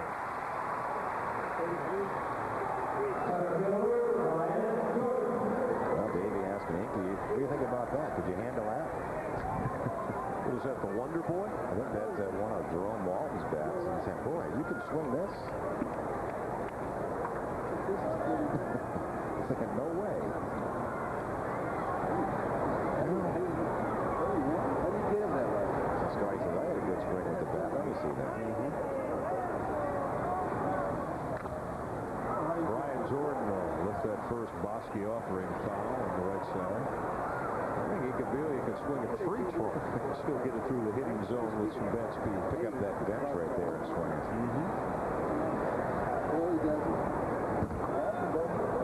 Davey Johnson will be pleased to get Inky back full time. Ready to go. And well, he stated last year that, what he lacked, or he felt his club was susceptible to left-handed starters. I think they were 24 and 25 against left-handers, and when Inky came over, he felt he had that right-handed power bat that he'd been looking for.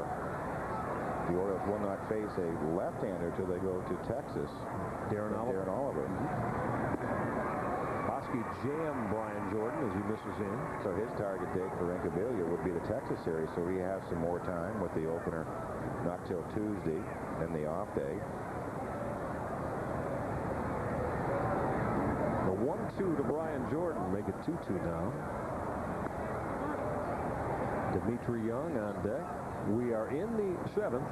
St. Louis has banged out 3 home run shots today off Baltimore pitching to grab this 8-4 lead. Brian Jordan with a good day at the plate. Bang it to the left of Gruber. Kelly got a little bit of a leather on it, but rolls into left field for the base hit. Now the 3rd hit of the afternoon for the speedster Brian Jordan, who looks like he is ready to go at the plate for St. Louis.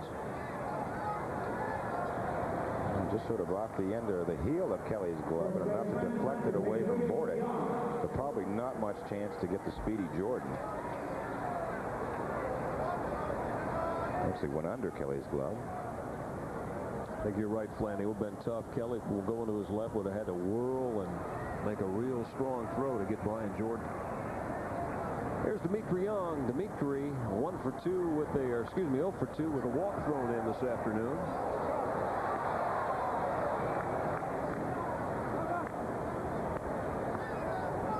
Tony La Russa thinks a lot of this young man's ability.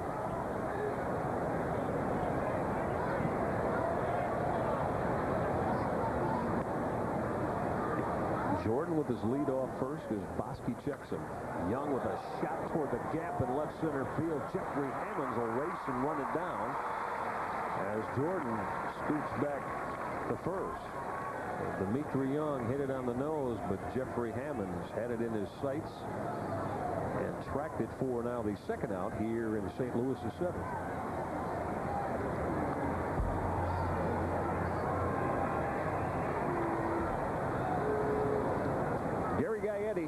With the biggest bomb of the day, his 3-run home run off Rocky Coppinger back in the St. Louis 3rd.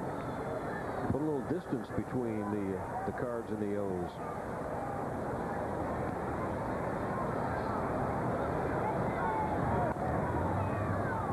Bosky will drive Brian Jordan back. Orioles defense deep and swung around a little bit to left. Playing Gary Gaetti. See Bosky paint that outside corner. The bullpen's really done a nice job the last couple of days. Yesterday, 1 hit over 5 innings. Bosky's given up a couple of hits. 1-1 coming to Gary Gaetti.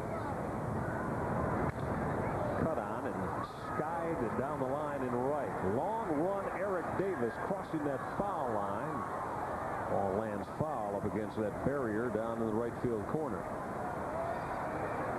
Well, that's what's so tough about Camden Yards. You have to go full speed to catch up with that ball. You're dealing with the sun and also that wall right there. Something Eric's going to certainly be out here tomorrow taking fly balls, get used to how it bounces off that fence. Flanny, you talked about the lack of foul territory, too. I think about like the Coliseum out in Oakland, where hitters out there probably lose 10, 15 points off their average every year with pop fly foul balls that are turned into outs. Well, since they've renovated that field, now there's a lack of fair territory. Yeah, exactly. You're right. Put that monstrosity in center field. Balls were flying out there at an alarming rate last summer. I don't think any of it's going to hinder Mr. McGuire. No. Or Mr. Canseco now that he's back there. I think catcher Terry Steinbach set an American League record for homers by a catcher there. Bordick with a dive to his right. Got him. Outstanding play by Mike Bordick. Oh, the leather is so sweet from the new Orioles shortstop. We've gone through 6.5. Time to stretch it out, O's fans, as Mike Bordick dazzles you. 8-4, St. Louis.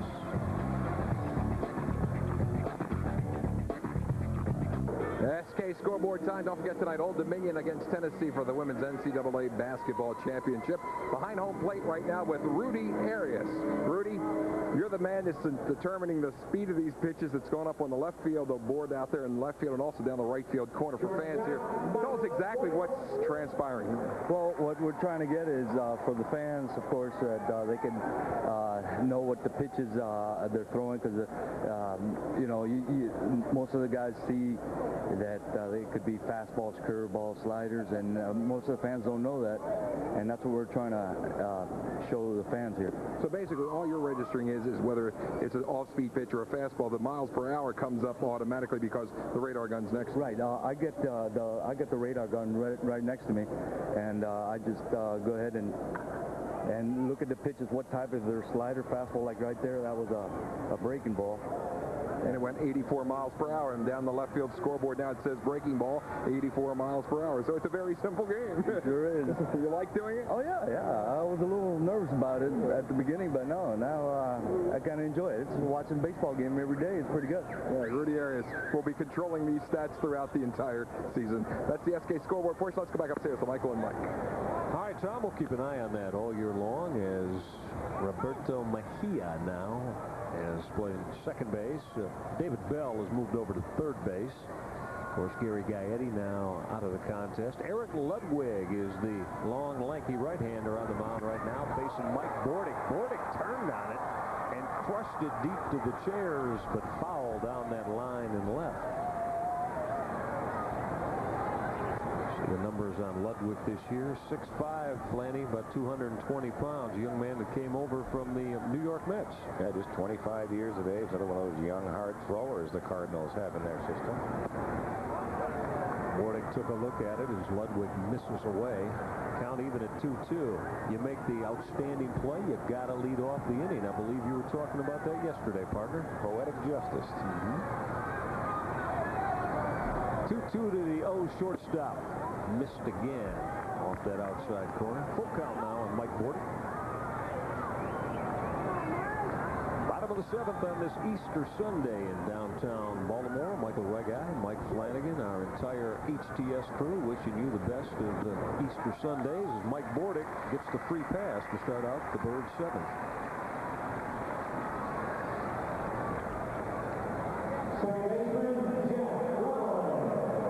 Coming up, Jeff Rabelais. Rabelais, who came in after Robbie Alomar's day was complete.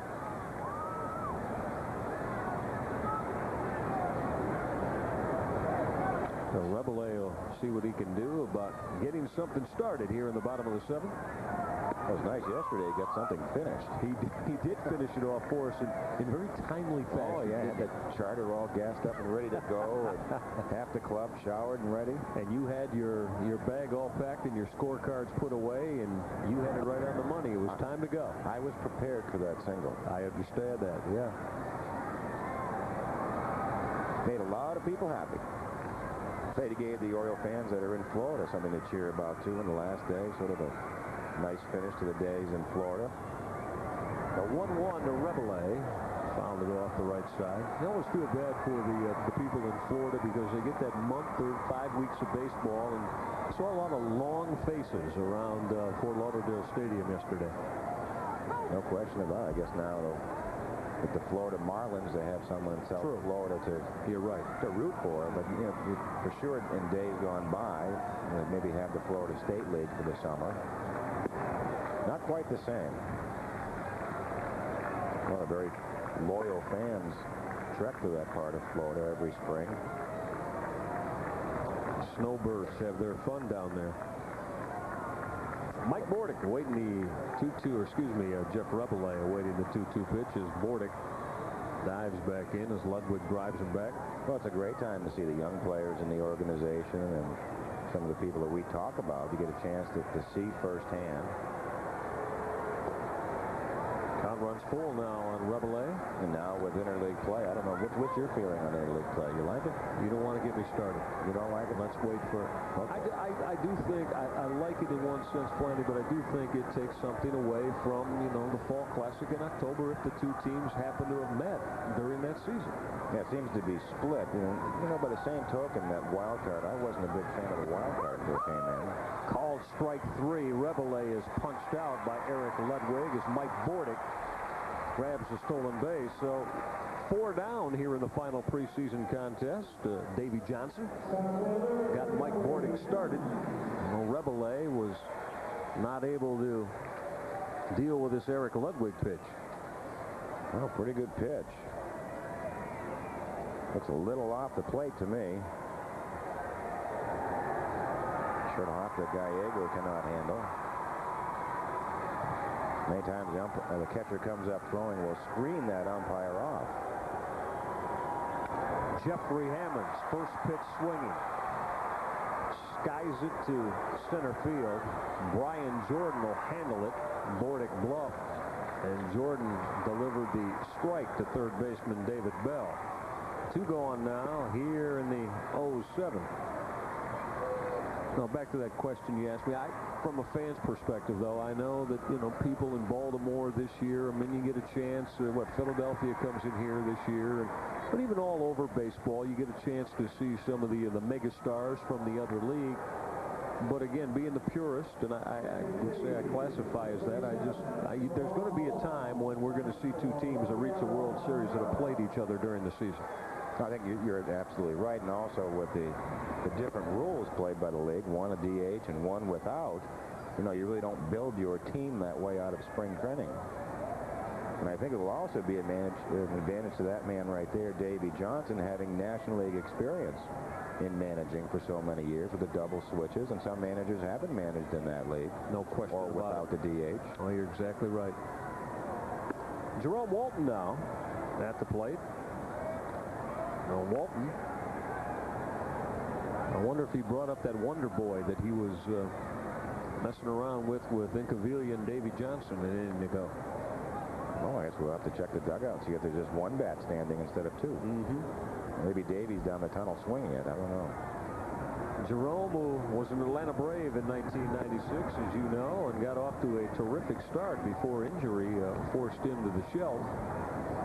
Hit .340 in 37 contests with the Bravos. A lot of speed. Like Jeffrey Hammond's a very versatile guy that can play any of three outfield positions. 3-0 on Walton, make it 3-1 now as Ludwig finds a strike zone. 2 gone in the 0-7. Mike Bordick stationed at second base. If Jerome Walton can deliver with the right kind of base hit, the O's can cut into this St. Louis lead that now stands at 4. 3-1 on the way to Walton. Fouled off the right side to run that count full.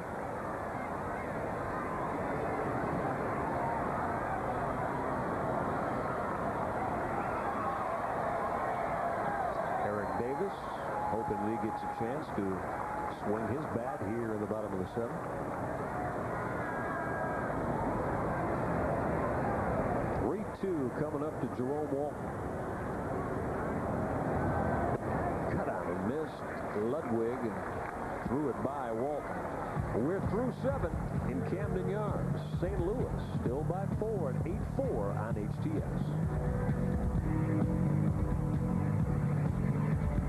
Coverage of Orioles baseball is brought to you by Bell Atlantic Yellow Pages, where people go to buy, find, or do just about anything. And by your Subaru dealer, who invites you to come in and experience the beauty of all-wheel drive. And also by Montgomery Ward, where you'll find great brands at great prices. We head to the top of the 8th. Davey Johnson with a couple of changes defensively in this 8-4 St. Louis lead. Tony Tarasco now manning the chores for Eric Davis in right field. You just saw Jerome Walton at the plate. He will now take over for Rafael Palmeiro at first base. And Mike Flanagan, Mike Johnson on the mound, a young man who's been a spring sensation for Ray Miller's pitching staff. Well, a Rule 5 draft out of the Toronto organization. Probably the main reason they will break camp with 13 pitchers. With the Rule 5 player who obviously has to stay in the big leagues for the entire season or be lost back to that original organization, which was the Blue Jays. But he certainly he has the kind of delivery, if you watch him, not a lot of things can go wrong. Very simple, compact delivery. Reminds you a lot of Mike Mussina's delivery. John Mayberry, first man to face Mike Johnson, will lift it to the gap in left center field. B.J. Suroff will handle it for the first out here in the St. Louis 8th. I know Moose is sort of flattered by it all. He says, I'm not old enough to have people being or emulating me. But he does. There's a day down in Florida where they're both throwing on the side, and from 100 feet away or so, you really couldn't tell who was who. They both have sort of the same mound presence. Both have 4 pitches. Moose may have a few more than that. But certainly Johnson has 4 that he can throw at any time and seems totally unaffected by the big leagues, which is probably the major reason he's here. That's amazing for a kid with, what, 3 years of organized ball? Somewhere in that vicinity? Well, I think going into last season, he had something like, 75, 80 innings. And last year at Hagerstown, in 162 innings, he struck out 155, walked just 39. Pitching Australia this winter. And as you talked about, Flanny, not a power pitcher. Well, I think he will be. I think he's still going to get bigger. But what you like, he's able to get a changeup over behind the count, get his breaking ball over. There's a straight changeup right there. He's around the plate, and he has the kind of delivery, if need be, if he has to sit in the bullpen for a period of time, he will be able to come in and throw strikes. Tony Fossis, obviously throwing in the bullpen. Tom Lampkin at the plate stings it to right field. It got over the head of Tarasco. Lampkin drove the gap and cruises into second base with a two-base hit. Jumped on that pitch and turned it around pretty good for the double to start out the St. Louis eighth. Pretty good piece of hitting by Lampkin. Pitch over the outside part of the plate, maybe up a little bit.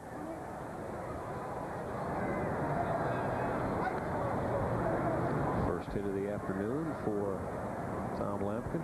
Our painting staff has been busy. They have on the convention center. Not bad. Very colorful on this Easter Sunday. Here's Mark Sweeney. Sweeney, the left fielder, a couple of walks today, and has scored a run in addition to bouncing out to Mike Bordick. Lampkin at second with his one-out, two-base hit here against Mike Johnson in the eighth. You're talking about Mike Johnson not being overpowering. I think as he becomes more secure with the major league level, he'll go ahead and let it go, but he's smart enough to realize that location at this point is more important than velocity. Another reason why Davey Johnson and Ray Miller and the rest of the staff like him so much. Sweeney will cut and line it to right for a base hit. Lampkin is going to turn. Tarasco up with it. The throw coming through, but not in time. So Mark Sweeney with the base hit, the RBI base hit that plates Tom Lampkin. It stretches out this St. Louis lead now to 5 at 9-4. Well, they've got a lot of production on the bottom of the lineup today. Sweeney on base 3 of his 4 times. You see the St. Louis Cardinals have had a good spring also. They wanted to try to get Mike Johnson into this ball game today so that he will have an exhibition game under his belt in this ballpark. They expect him to be a little nervous. David Bell swinging through the Johnson offering. And of course on that throw to the plate from Tarasco, Mark Sweeney strolled into second base as Davey Johnson and Ray Miller peer out at the mound. Well, David Bell, the son of Detroit Tiger manager Buddy Bell, will bang it down the line to third. Kelly Gruber will glove and come up firing to Jerome Walton. Advancing to third after the Gruber throw is Mark Sweeney. Kelly Gruber, 4 or 5 years ago, one of the best third basemen in all of baseball. Had some terrific years with the Toronto Blue Jays. He's the only baseball player ever to win the Superstars competition, which is what kind of athlete he is. Now, were you ever involved in the Superstars, partner? Yes, I won the kayak race. That was it. The only one I could compete with those football players in. They all sank. I went right off of the kayak and swam in. You didn't try to pound the iron with them? No, actually, we were there for the super teams. We won in 1980. Is that right? Yeah, after the World Series, and matched up against the Pirates. All right. The Pirates and the Steelers were. They were the Super Bowl champs. Yeah. And so I beat Rocky Blyer in the kayak race. That was the only thing I could do. You and Blyer squared off. That was it. I see. Well, we just got that shot of my partner, and as you can see, Mike Flanagan is still very chiseled and in outstanding shape, as he proved day in and day out down in Fort Lauderdale this spring. Rave reviews about this guy. The 2-0 from Johnson to Mike Gallego. Gallego went a little bit too far. 2-1 now on Tony La Russa's backup shortstop. Guy that he had, as we know, in many of the Oakland days, and played a lot of baseball for him all over the infield. Well, he knows what his personnel is capable of doing. For many years, a integral part of that Oakland A's team that was so dominant in the early 90s. Just missing that outside corner is Mike Johnson. 3-1 now on Mike Gallego. Very loyal to his players, and his players are very loyal to him.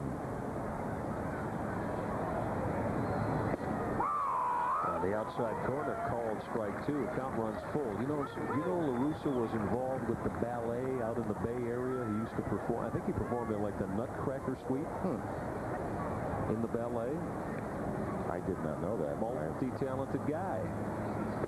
Cut on and miss. Johnson went upstairs and blew Gallego away. We've gone through 7.5. St. Louis gets 1. They've added to this lead. 9-4 over the O's.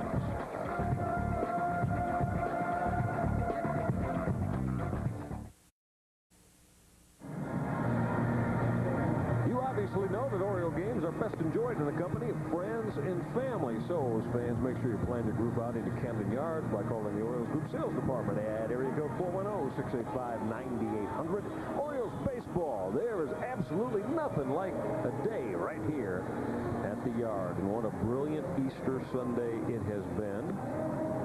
Except for the fact that as Tony Fossis gets set to go here in the bottom of the 8th, the St. Louis Bats have made life a little bit tough on O's pitching this afternoon as they have forged this 9-4 advantage. How about Tony Fossis, Flanny? Well, he's a perfect example of why you want to be left-handed in today's ball game.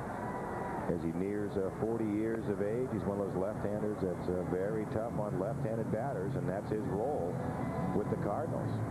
And they have 3 in that bullpen that are either about to hit 40. Honeycutt's 42, Dennis Eckersley 42, Foss is approaching 40. 40 in September. You've been talking about Tony La Russa as we see Elrod Hendricks with Jesse Orozco in the Orioles pen. But is it a comfortability thing too? Oh, I think so. Again, you know, Tony likes veteran players. He knows Foss is his role. He will not put him in a role where he cannot succeed, which he tries to do with all the other players also. But I was telling Rick Cribb in the spring, and the example I used was Tony Fossis. I said, you know, you need to get to a point where you can count on getting left-handed hitters out. I said, you can pitch to your 40 if you can do it. I'm an example of that. Well, let's see if we can get this left-handed hitter out. This left-handed hitter being young Mike Johnson, as the Orioles gave up the DH when they moved Jerome Walton, or Tony Carrasco, excuse me, into right field. Well, I would have to say advantage to Fossis, but I don't know. Johnson's done some amazing things this spring. A 1-1 to Mike Johnson. Pulled away a little bit and swung right through the Fossis offering. 1-2 now on the Orioles pitcher / designated hitter. Mike Johnson. Multi-talented Mike Johnson. Yeah. Waved at that breaking pitch. Didn't catch up with it. Strikeout victim is Mike Johnson of Tony Fossis.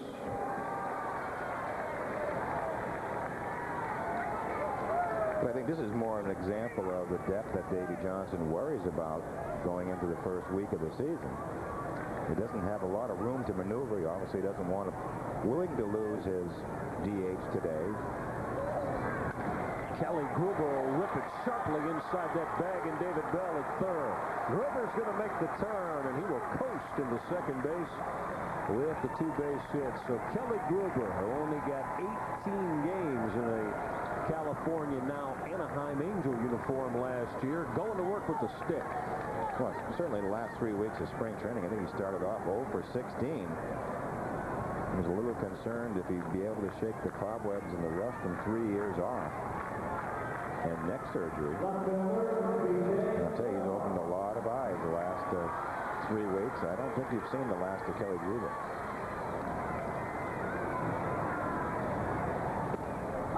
Bender caught the middle of the plate from Tony Fossis on P.J. Surhoff. The Gruber double with 1 out as the Orioles with opportunity here in the bottom of the 8th against Tony Fossis. Moved Surhoff back off the plate, 1-1 now.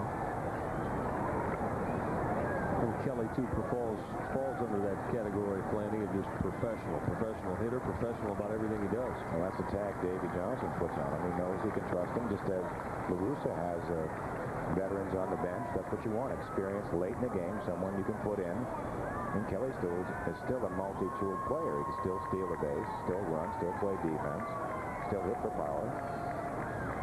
B.J. Surhoff 1 for 3 on the afternoon. That count's going to even now at 2-2 as Foster grabs some of the outside edge. 9-4 St. Louis. We're in the bottom of the 8th at Camden Yards. The final preseason tune-up of 1997 for Davy Johnson's O's. Surhoff tried to take that breaking pitch the other way, skies it to medium depth center field. Brian Jordan will put it away, and that's out number 2 here in the 8th.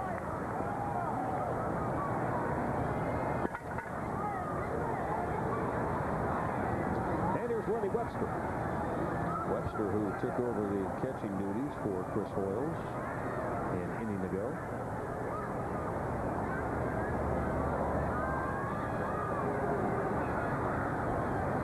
The face of the determination, especially those left-on-left confrontations, because he knows Foss's job is to get him out.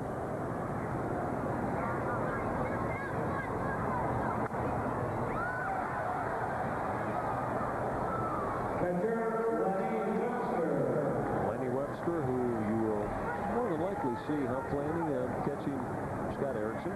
Looks like the way it'll work out. Maybe a couple of times a week, do you think? I would think so, sure. Webster will bang it sharply to the glove of David Bell at third. That's it for the O's in the 8th. We'll go to the 9th with the Eck up in the St. Louis bullpen. 9-4 Cardinals over the O's.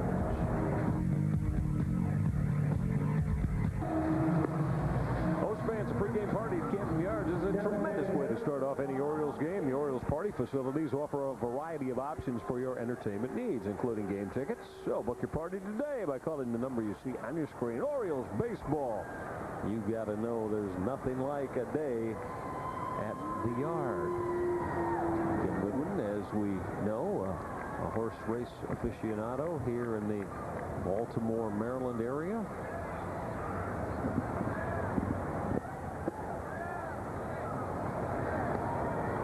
Easter Sunday beauty in Camden Yards as we go to the 9th. Ron Gant to lead off against Mike Johnson. Ronnie looking for his first base hit on the afternoon. Flied out twice, struck out swinging twice, 0 for 4 on the day.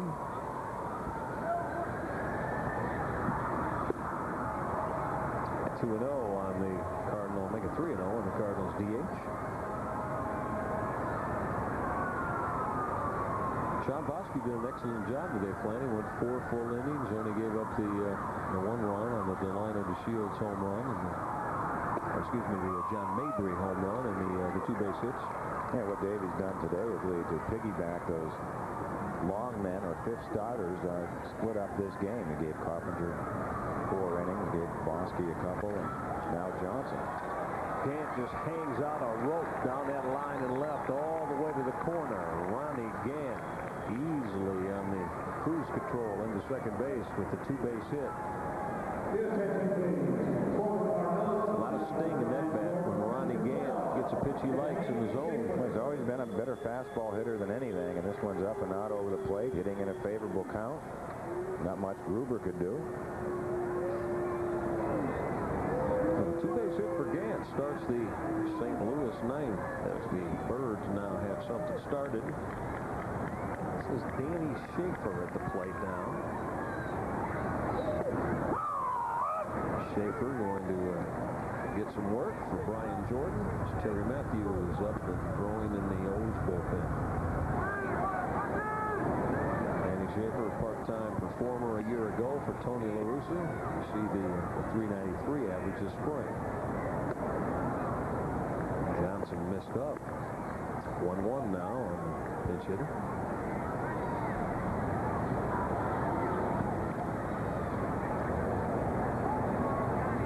St. Louis in the 9th in the final tune-up of the year here in Camden Yards.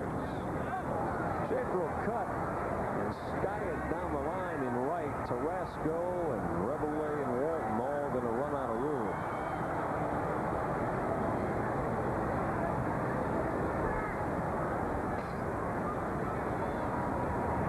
talk about your beauty shots. You like that? Above Camden Yards, as we come back down inside this marvelous baseball facility. Entering its, what, now 5th year in operation? Seems like only yesterday. The 1-2 from Johnson to Schaefer. Got through Lenny Webster, and Ron again is going to advance to third base. Wild pitch on Mike Johnson to allow the advancement of Gant. And that's a breaking ball that just gets under Webster's glove. Stayed down. Probably used to that harder surface we had in Fort Lauderdale. Seen a couple get by today. One by Orioles earlier. Looks like it just stays down. 2-2 coming up to Schaefer. Stay alive by spoiling the Johnson offer. Orioles will gear it up at 3:05 on opening day. Mike Mussina and Kevin Apier, the pitching matchup as Bob Boone brings his Kansas City Royals into Camden.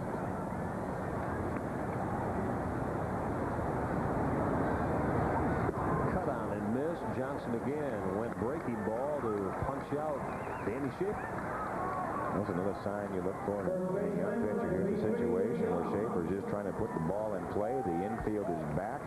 You really are conceding the run. All the hitter has to do is put it in play. And Johnson can get you a strikeout in this situation.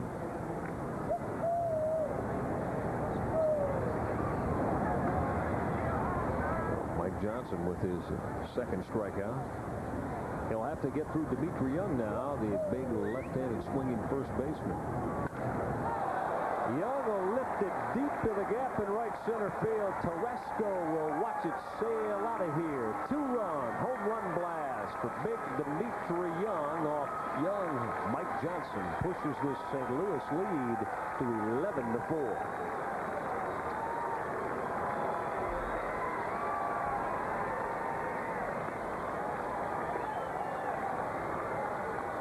The 4th St. Louis Cardinal home run today, the 4th of the spring, as you see, for Dimitri Young. I see the target's low and in. This ball ends up middle. Dimitri Young all over it. It's a Mo Vaughn looking swing right there. Oh, yeah. I'd say he knew he got it all. I don't think he was just trying to put it in play.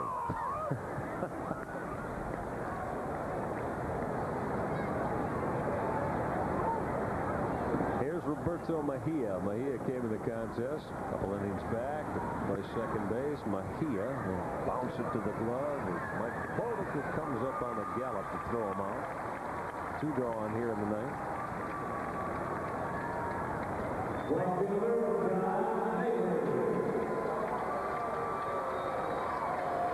There's John Mabry. Mabry has banged out one of the 4 St. Louis round trippers on the day against O's pitching. Hit the solo bomb. Only the one of the 2 base hits that Sean Bosky gave up in his 4 innings of work. Mabry trying to go the other way, and the lines have fouled on the line and left.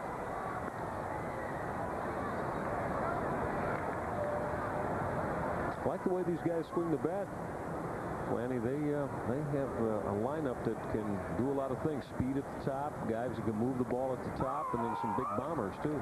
Well, you're absolutely right. It used to be, when you thought of the Cardinals, it was just speed and speed alone. Tony La Russa has built a little bit, maybe as Davey Johnson had a full package. Steal a base if needed. Play long ball if you want. Your team is totally built around speed, and you're playing a bludgeoning offense like the Orioles had last year. You get too far behind, it really nullifies the running game. So you have to have some power. John Mabry chased the off-speed serving of Mike Johnson, and he is a strikeout victim. We'll go to the Orioles half of the ninth, and we'll see Dennis Eckersley in action. 11-4 St. Louis over the O's. Broadcasts are reserved, and any rebroadcast, recording, retransmission, or other use of the telecast without the express written permission of the Baltimore Orioles and Westinghouse Broadcasting Company is strictly and solely prohibited. A couple of changes for the St. Louis Cardinals. Danny Schaefer, who hit a moment ago, will stay in the contest and move into right field. That gets John Mabry moved over from the right field spot in the center field. And one of the best the game's ever seen, Mike Flanagan, Dennis Eckersley on the mound in a closed situation. Not today, but normally it is when Eck takes the mound, and he has been fantastic in his major league career. Well, no question about it. He's got 22 years in the big leagues, about half of those as a starter and half as a reliever. Last year going back to the National League for the first time since '86. Long time ago, and at that time the Cubs let him go and really figured he was washed up. He goes over to Oakland, and Tony La Russa and Dave Duncan, they put him in the bullpen and look like geniuses, no question about it. And he's had seasons where he's walked 3 batters and a season where he's walked 4 batters. I mean, a lot of players don't have a game where they don't walk 3 batters. You're right. Incredible numbers. He's among the all-time leaders in saves, and also I think has close to 200 wins as a starter. Now, you're right about the sales too, because he closes a whole lot of sales. No question. Day in and day out. Oh, it's amazing. You're talking about the walk thing. Checking out the Cardinal media guide. He's second all time, only to Juan Marichal in career strikeout to walk ratio.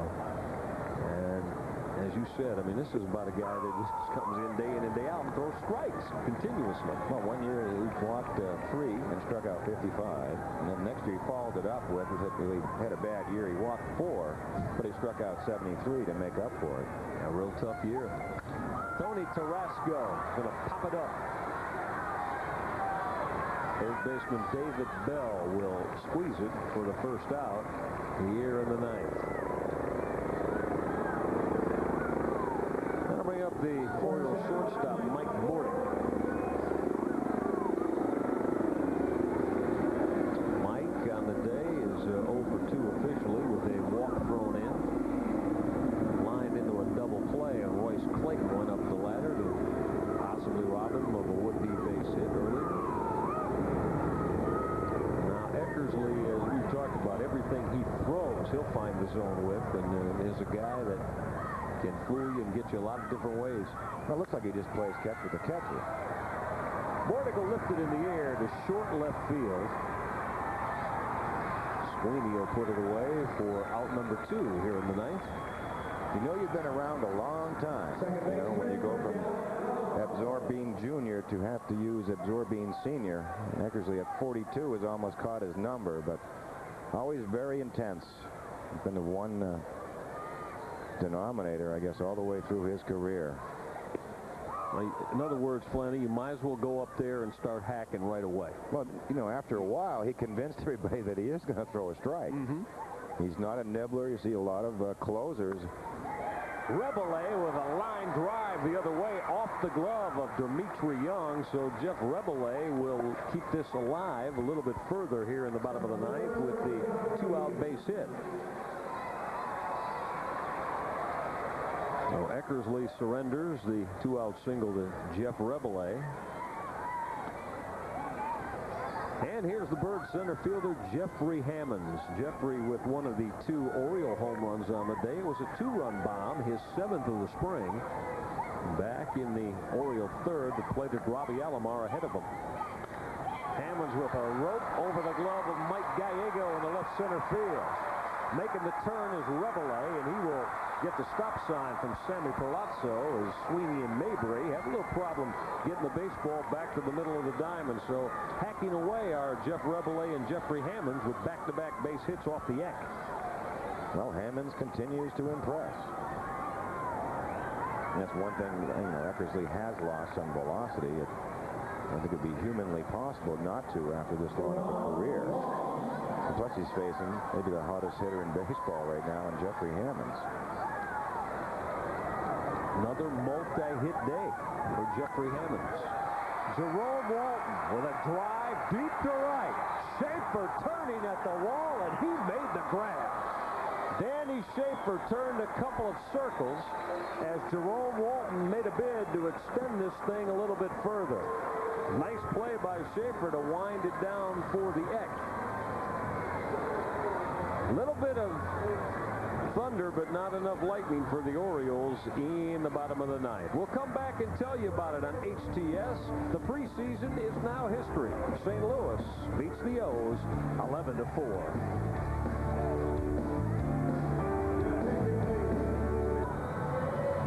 Easter Sunday went the Birds of St. Louis way. They beat the O's 11-4. Renee Latchman, Carney Lansford, and their old Oakland buddy Mike Bordick showed his slick fielding now in an O's uniform. Tony La Russa also in conversation. 11-4, St. Louis over the O's. We'll come back and wrap it up for you next on HTS.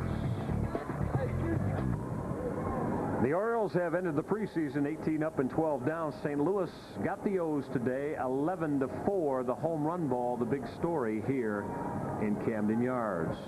Easter Sunday, hope it was good wherever you are. The Orioles will now foul this one and move on to regular season play alongside Mike Flanagan. I'm Michael Rega and Flanny today. The St. Louis Bats authored 4 home run bombs and kind of jumped on O's pitching. That's really the story of this contest today. Well, it's usually the other way around. The Orioles seem to outbludgeon their opponents, but today out homered 4-2. You know, on the upside, I guess, Davey got to use his fifth role guys. You know, he got Coppinger, he got Bosky in there, he got Mike Johnson, some valuable innings, which I think will pay off down the road. And we'll look for that, and certainly, too, the Orioles probably didn't hit the baseball as lustily as normal today as they would like to come Tuesday, but as we know, there's still some decisions to be made, and we're not real sure exactly how the opening day lineup is going to shake out yet. Yeah, I think, you know, the pitching staff's in great shape. I think Davey's depth is his biggest concern, and we're going to have to wait and see if Brady Anderson can go, and that's really the big question. And we'll check on that with you right here out of Camden Yards come Tuesday. Flanny, enjoy the rest of your Easter Sunday with the family and get ready to go to work in about 48 hours. You got it.